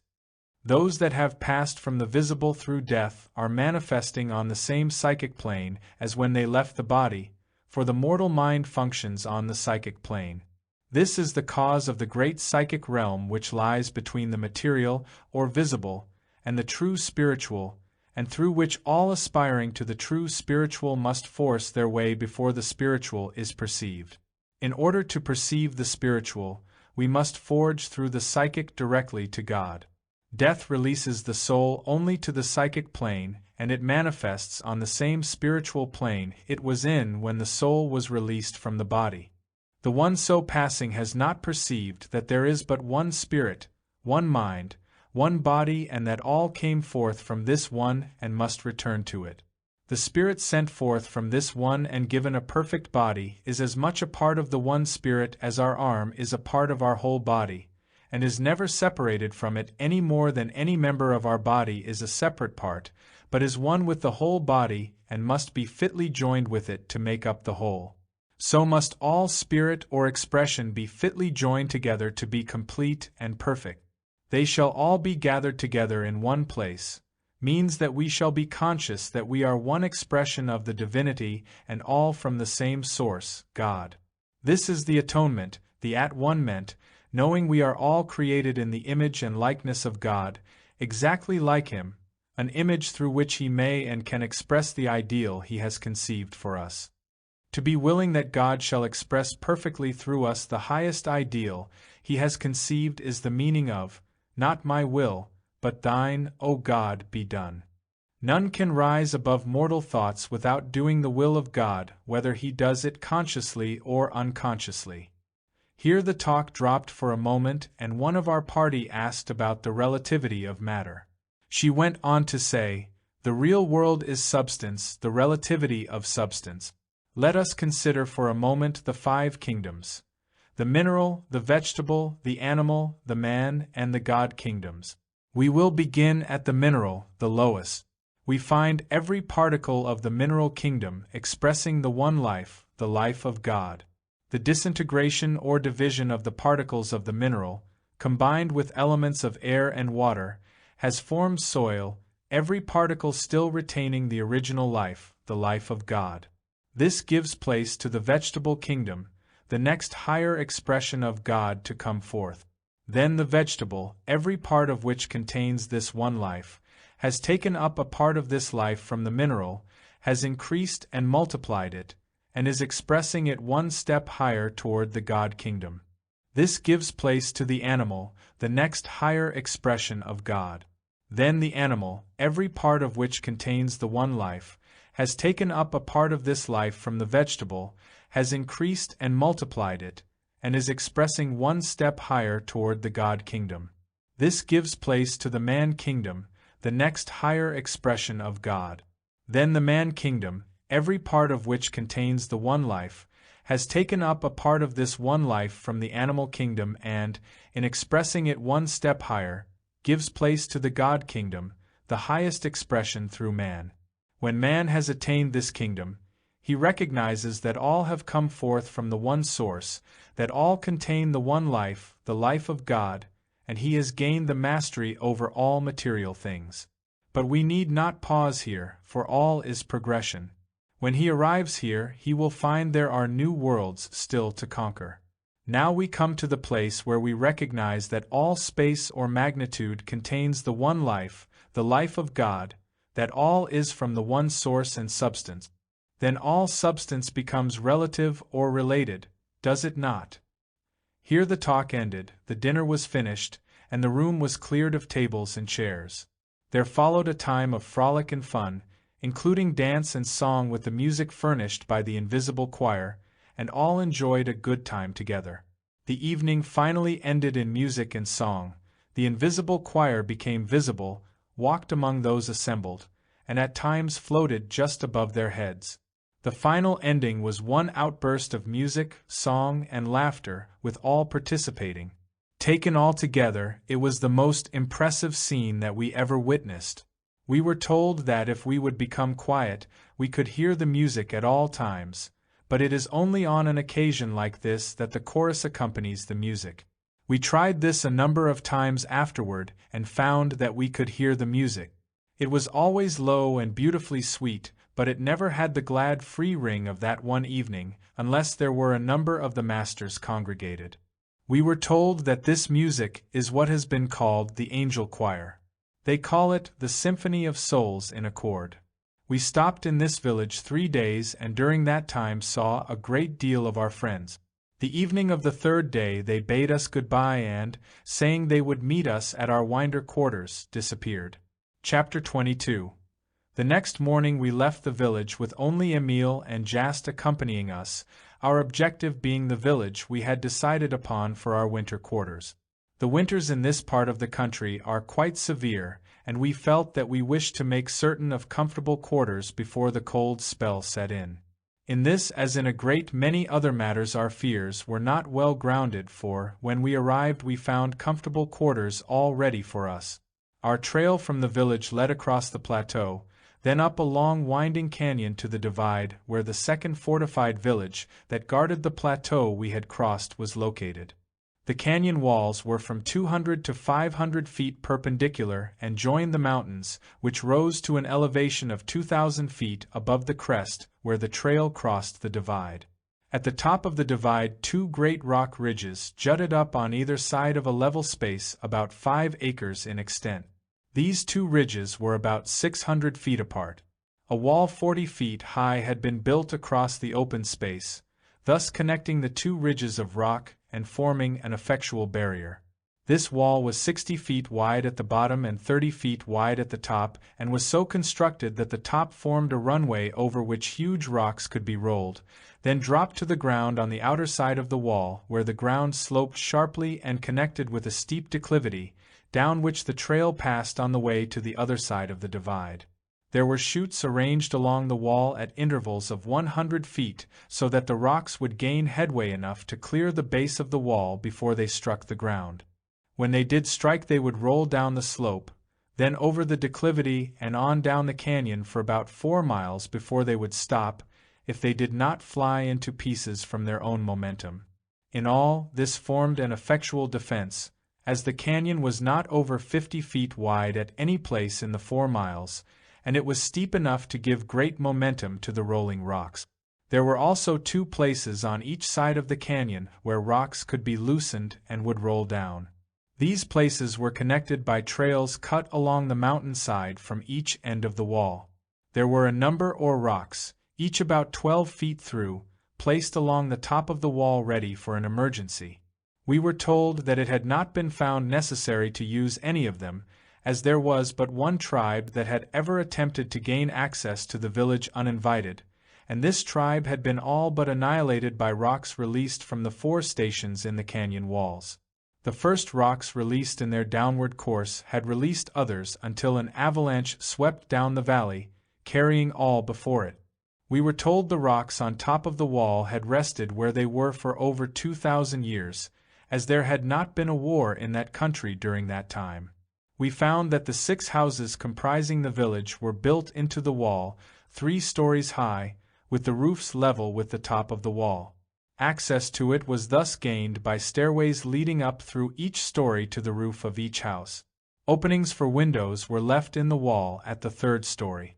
These windows overlooked the canyon below. The trail could be seen from these windows and the top of the wall as it wound around the mountain side, miles away. We were made comfortable for the night in the 3rd story of one of these houses and, after an early dinner, we went to the roof to see the sunset. We had been there but a few moments when a man apparently 50 years of age came up the stairs to the roof. After being introduced by Jast he joined in the conversation. We soon found he lived in the village we had selected for our winter quarters and was on his way there. We supposed he was traveling as we were and invited him to join our party. He thanked us and said he was able to make the distance much more quickly than we could, that he had stopped in the village to see a relative, and would be home that evening. The conversation then turned to the temple the three of us had visited with Emile and Jast. This man spoke quietly and said, "I saw you sitting on the parapet of the temple that night." Then he went on and gave the dream or vision just as it came to me and as it has been set forth in this book. This came as a surprise to me and my associates, as I had not mentioned the occurrence to them. This man was a perfect stranger to us, yet he recounted the dream as vividly as it had appeared to me. Then he went on to say, "You were shown just what we are shown, that man comes forth in unity just as long as he has consciously realized this and used the power and dominion rightly. But the moment he, in his mortal self, conceived dual powers, he began to see dual, he misused this power, and brought forth duality, for man is a free will agent and brings forth that which he gazes upon. Then diversity and wide separation resulted, and this has followed him all over the earth. But a change is coming. Diversity has about reached its limit, and mankind is recognizing that all came forth from the one source. Recognizing this, men are now coming closer and closer together. Man is beginning to realize that every other man is his brother instead of his enemy. When man does fully realize this, he will see that just as all came from the one source, all must return to that source or become as brothers in reality. Then he will be in heaven and will recognize that heaven means the inner peace and harmony created by man right here on earth. He will then see that he makes his heaven or hell just as he chooses. This heaven has been conceived rightly but misplaced geographically. He will know that God dwells within him, and not only within him but in everything about him, every rock, every tree, every plant, every flower, and every created thing, that God is in the very air he breathes, the water he drinks, the money he spends. That God is the substance of all things. When he breathes God as much as he does air. When he partakes of food, he partakes of God as much as he does of food. It is not our wish to form new cults or sections. We feel that the churches that are established today are sufficient, and they are the logical centers to reach out and help the people to the realization of God, through the Christ in all. Those associated with the churches must realize that the church but typifies the one thing, the Christ consciousness in all mankind. If they realize this, where can the diversity lie but in the concept of man's mortal mind and not in the church? Wherein then is one church or society different from another? The diversity thought to exist today must be wholly in man's mortal mind. See what this diversity has led to: the great wars, the intense hate engendered between nations and families and even individuals, and all because one church organization or another has thought that its creed or doctrine was better than that of another. Yet all in reality are the same, for they all lead to the same place. It would not be possible for each to have a heaven of its own, for if it did, when a fellow man finished with his particular brand of church organization and was ready to receive his reward, he would be obliged to spend the remainder of his existence looking through the maze of heavens for the particular one he is destined for. The church organizations and those associated with them are coming closer each day, and the time will come when they will be united as one. When all are as one, there will be no need of organization. Yet the fault does not lie wholly with church organizations. Few people have awakened to the realization of what life really holds for them. We find the greater majority drifting through life, dissatisfied, dazed, crushed, or uncertain. Each must learn to lay hold of life and begin to express, from his own life center, with purposeful, definite action, the gifts that God has given him. Each must unfold his own life. It is not possible for one to live for another. No one can express your life for you, and none can say how you must express your own life. As the Father hath life in himself, so hath he given unto the Son to have life in himself. A soul cannot realize this and just drift, for the whole purpose of life reveals itself in the privilege and opportunity of expressing the God-self within. That man is and shall be the divine image and likeness of himself is God's purpose for man. To express that which God has conceived for him should be man's great purpose in life. When Jesus was on the mountain top and his disciples came to him, see what words of wisdom he spoke unto them. His consciousness was awakened to this realization, and he had become established in this high resolve, that man can unfold in the fullness of power only when he has a true ideal, a real purpose in life. A seed can begin to grow only when it is firmly fixed in the ground. The God power within can bring forth a true desire only when it is firmly fixed in the soul of man. We must all know, as Jesus did, that the first spiritual impulse toward expression is the definite desire to express.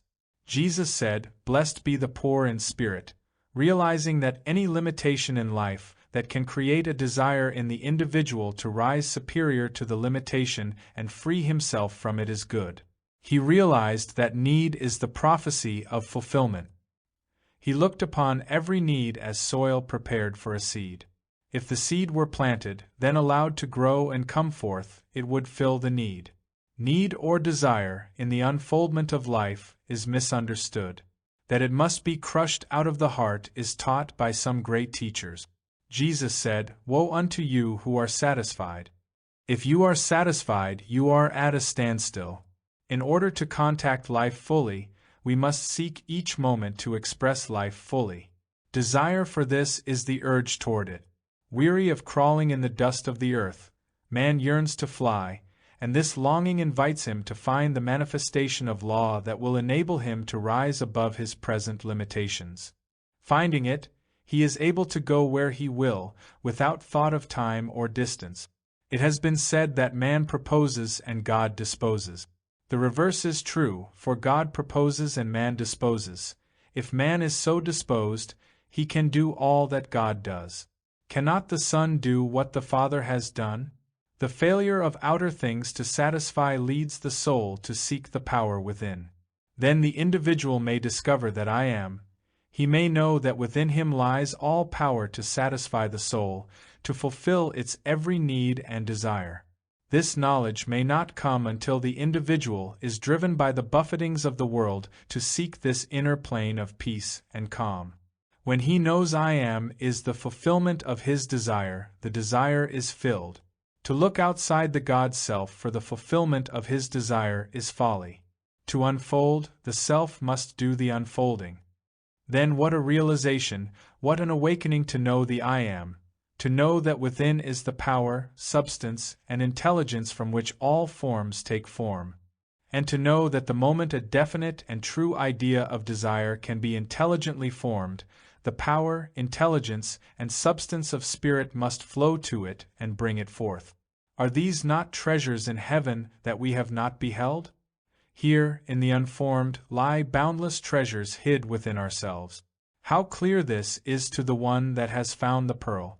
Then think, seek ye first the kingdom of God and his righteousness, righteousness, and all these things shall be added unto you. The reason they are added is that they are made out of the very essence of spirit. The consciousness must first find the spirit before it can form the desired thing. The awakened one perceives the creative principle within, then he sees, and his realization is his life opportunity. He has a vision or becomes aware of his possibilities or the possibilities that lie before him. With the knowledge that the creative power lies within, he recalls his heart's desire. This becomes an ideal or mold that draws forth power and substance to fill the mold. I see is the soul's conception. It is the promised land, the dream come true, toward which the soul may look in faith. Although it may not yet be consciously possessed, it must come forth into visible form as he fulfills the law. A wilderness of experiences may have to be met and overcome. This but makes the soul worthy of atonement. Understanding the vision as a land of promise, an ideal that is to be realized or to become real, the soul now sees only the good, the object of its desire. Here there must be no doubt, no wavering, no hesitation, for this would be fatal. One must be true to the vision and press on. This vision is typical and as necessary as the plans and specifications of a building. One must be as true to the vision as the builder is true to the plans and specifications the architect has furnished. All but the truth must be eliminated. All great souls are true to their vision. Everything brought forth was first a vision, a seed idea planted in the soul, then allowed to expand and come forth. These souls never allow the unbelief of others to influence them. They are willing to sacrifice for their vision, they are true to it, they believe in it, and it is to them as they believe. Jesus remained true and steadfast to his vision. He adhered to his plan, even when those nearest and dearest to him were unbelieving and untrue. It was unto him as he believed, and it is so unto all. When the individual starts for the promised land, the land of darkness must be forsaken, forgotten. He must leave the darkness and start toward the light. It is impossible to go and stay at the same time. The old must be forsaken, the new adhered to. He must forget the things he does not wish to remember and remember only the things he wishes to retain. One is as essential as the other. The vision only must be remembered if he wishes it fulfilled. He must remember by holding in mind the vision he wishes to reproduce. He must disremember or refuse to remember the thing he does not wish to reproduce. Every idea, thought, word, or act must be true to the vision in order to bring it forth. This is true concentration, the concentration of devotion, the centering of the forces upon the essential. This is loving the ideal. It is only through love that an ideal can be given expression. Love makes the ideal become the real. If at first he fails, he must be determined and press on. This is the exercise of the will, the cry of self-confidence, the expression of faith directing the power toward the ideal. This ideal could never be attained without this conscious direction of power, this exercise of the will, and yet it would be fatal to the ideal if the will, too, were not ideal. The will must possess the same quality as the ideal to serve. If the will does not possess the desire to serve, the power the will wishes to direct cannot be released from the soul. The will to be served turns the life current against self. The will to serve keeps the life current flowing through self, and keeps the self in radiation. To serve gives purpose to vision, it releases love and life. How can love be expressed unless it flows through the one expressing life? If it flows through the consciousness, the whole organism responds. It thrills every cell with the love it expresses. Then the body becomes harmonized, the soul becomes radiant, the mind becomes enlightened, the thought becomes keen, brilliant, alive, definite, the word becomes positive, true, constructive, the flesh is renewed, purified and quickened, affairs are adjusted and all things assume their true position. The I am is expressed through the me and the me is no longer allowed to suppress the I am.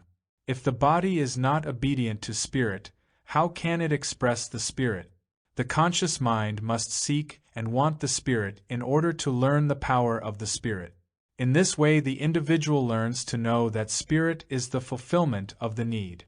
In no way can it be given higher expression than when it is allowed to fill the need of others.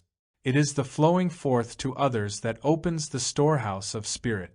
It is the I will to serve that opens the unlimited storehouse of God to all and brings its realization to the soul. The soul has returned to the Father's house as soon as it has willed to serve.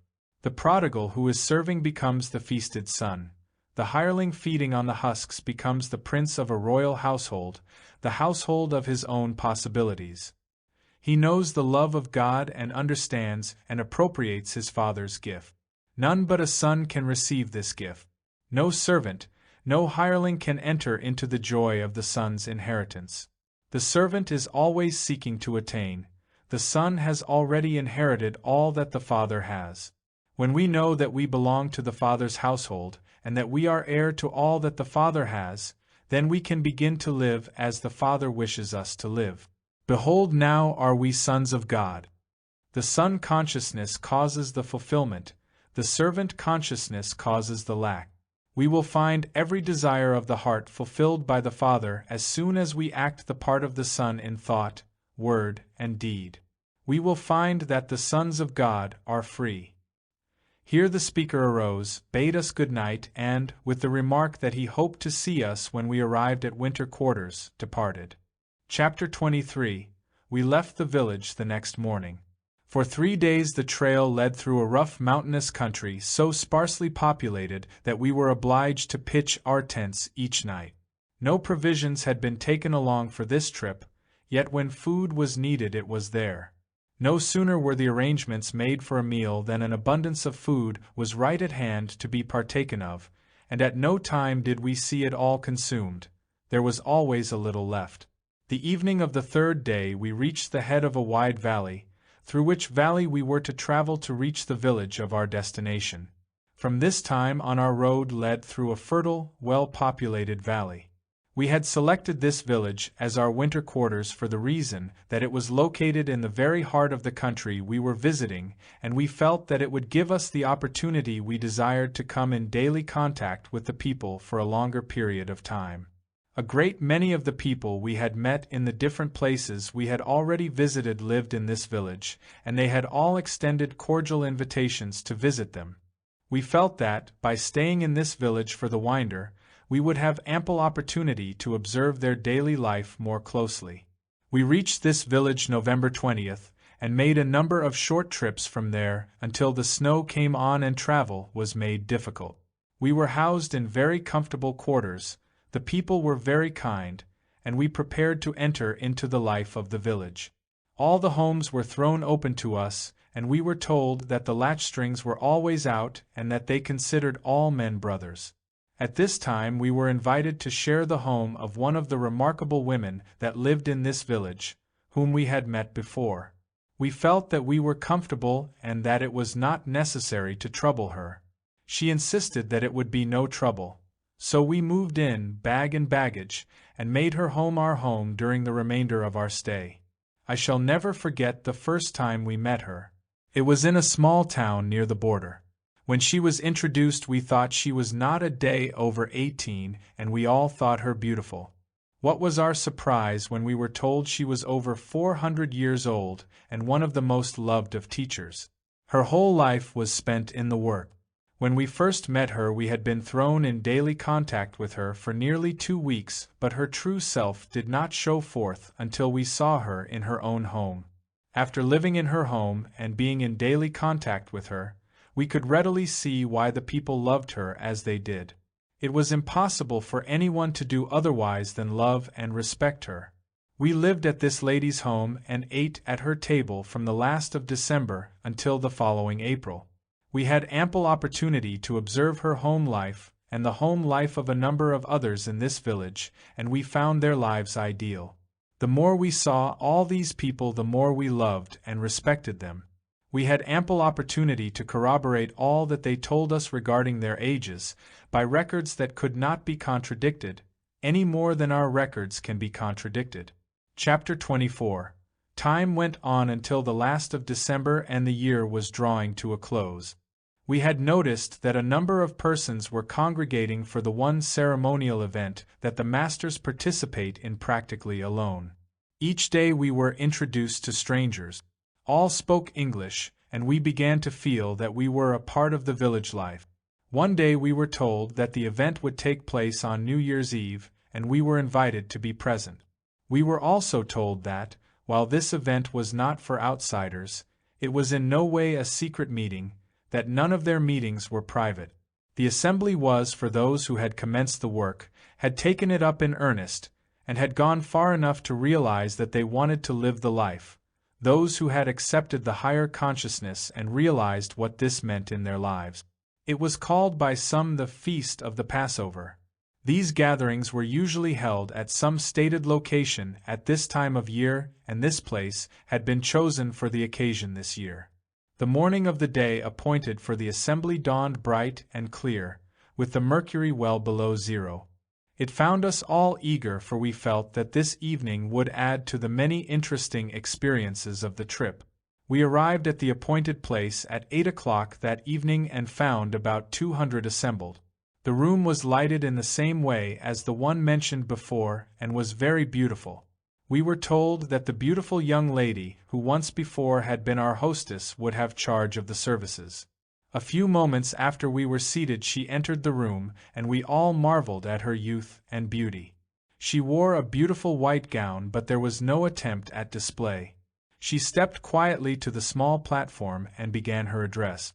We are gathered here this evening with the desire to enter into the fuller meaning of passing from a lower to a higher consciousness, and we welcome those of you who are prepared for this. At first you followed us, led by your interest in the things you have seen us accomplish, which you at first looked upon with awe and wonder, thinking of them as marvelous.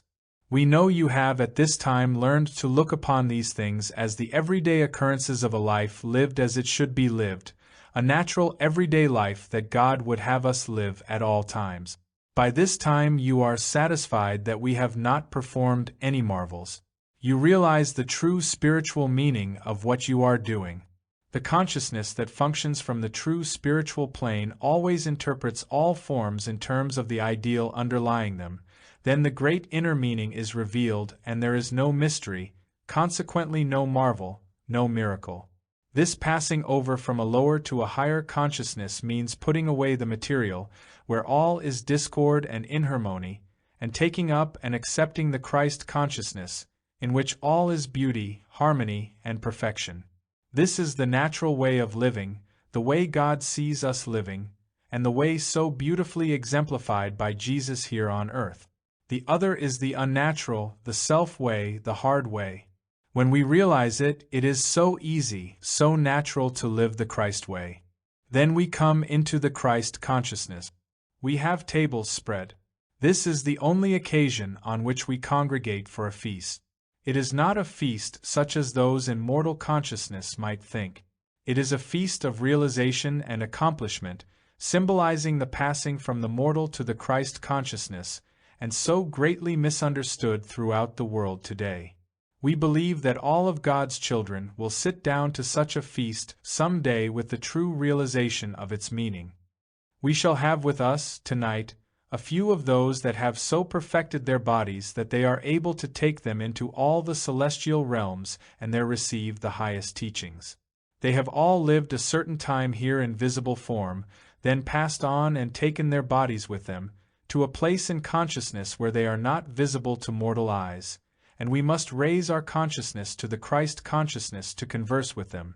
But those that have so perfected the body that they can take it to this celestial realm can return to us and go away at will. They are able to come and instruct all who are receptive to their teaching and appear and disappear at will. It is these that come and teach us when we are ready to receive instruction, sometimes intuitively and at time by personal contact. There will be 5 of these to break bread with us tonight. Among the 5 is one especially beloved by us, as she is the mother of one of us and has dwelt among us. This proved to be Emile's mother. We will now gather around the tables. The lights were dimmed for a moment and all sat perfectly quiet with bowed heads. Then the lights came on and the 5 stood in the room, 3 men and 2 women. They were all dressed in white and were radiantly beautiful, with a soft glow of light about each one of them. They walked quietly forward, and each took a place left vacant at the head of each table. Emile's mother took the place at the head of our table, with our chief at her right and Emile at her left. After the 5 were seated, the edibles began to arrive. It was a simple meal of vegetables, bread, fruit, and nuts, but very palatable. The talks that followed were chiefly instructions to those who had assembled for the occasion. They were given in the native tongue, and were translated by Jas. I will not include these talks, as the greater part has already been given. Emile's mother, the last speaker, used perfect English and her voice was clear and concise. These were her words: "We use forces every day that man in the mortal concept laughs at. We who are privileged to see and use these are doing all that we can to have men see and know what they are keeping out of their lives by the thoughts they are holding of the perfect things that are right at hand ready and waiting to be taken hold of. As soon as these forces are taken hold of or appropriated by man, they will be far more real and living than those things that man clings to so desperately in the mortal, clings to because they can be seen, felt, and handled or contacted through the limited mortal senses. You will note that all our comforts in this room and those you are occupying, such as light and heat and even the things you have eaten, are prepared by one of these forces. You may call it light rays or what you will. We see it as a great universal power or force, which, when contacted by man, will work for him far more effectually than steam, electricity, gasoline, or coal, yet we call it one of the least of the forces or powers. This force will not only furnish all the power needed by man, but it will also furnish heat for all his needs, at all times and in all places, without the consumption of 1 pound of fuel of any kind. This force is perfectly noiseless, and if man will contact and use it, it will stop a great deal of the noise and confusion that now seems unavoidable. This power is right at hand all about you, waiting for man to contact and use it. When he does contact and use this force, it will be far simpler than steam or electricity. As man is able to do this, he will see that all modes of power and locomotion that he has devised are but makeshifts that he has brought forth in his own mortal concept. He has thought that he himself has brought them forth, and he has in this way brought forth only that which he could contact with the mortal senses. He has brought forth imperfect things, whereas if man would see that all is of God and from God expressing through him, all things that he brings forth would be perfect. Man, having free will, has chosen the hard way, and instead of realizing his sonship with God and using all that God has, he will go on in the hard way until he is driven to realize that there must be, and really is, a better way. He will eventually know that God's way is the only way. Then he will express the perfection that God sees him expressing right now. Do you not see how you must be centered in the Father within you, drawing the whole of your good from him, and how every force of your nature is to operate from the divine self? In the beginning of all expression is God, the Father, within, else God could not be expressed or brought forth. Here one of our party asked what power or force our thoughts and words had upon our lives. She held out her hand, and in a moment a small object was lying in it. She said, "Let me drop this pebble into this bowl of water." You see that the vibrations caused by the pebbles coming in contact with the water radiate from that center in ever-widening circles until they reach the rim of the bowl or outer edge of the water, where, to the eye, they seem to lose their force and stop. What really happens is this. As soon as the vibrations have reached the limits of the water, they start on their return journey back to the place where the pebble entered the water, and they do not tarry until they reach that center. This exactly represents every thought or word we think or speak. The thought or word sets in motion certain vibrations that go out and on in ever-widening circles until they compass the universe. Then they return as they went forth, to the one that sent them out. Every thought or word we think or speak, be it good or bad, returns to us as certainly as we send it forth. This returning is the day of judgment spoken of in your Bible. Every day will be a day of judgment thereof. The judgment will be good or evil, just as the word or thought sent out is good or evil. Every idea is sent out, planted in the soul, held in mind, becomes a conception later to be brought forth or expressed in physical form. Thoughts or ideas of perfection bring forth perfection. Thoughts or ideas of imperfection bring forth imperfection. The sun and earth combined will produce, with equal willingness, the mighty banyan or the smallest flower if the seed is planted. It is in this way that the soul and spirit respond to the call of man, and that for which he asks by word or thought, he receives. The only thing that has separated man from heaven is a mist of material thought that man has created around heaven, and this has given rise to the mysteriousness that surrounds all things divine. This veil of mystery is gradually being pulled aside, and it is found that there is no mystery.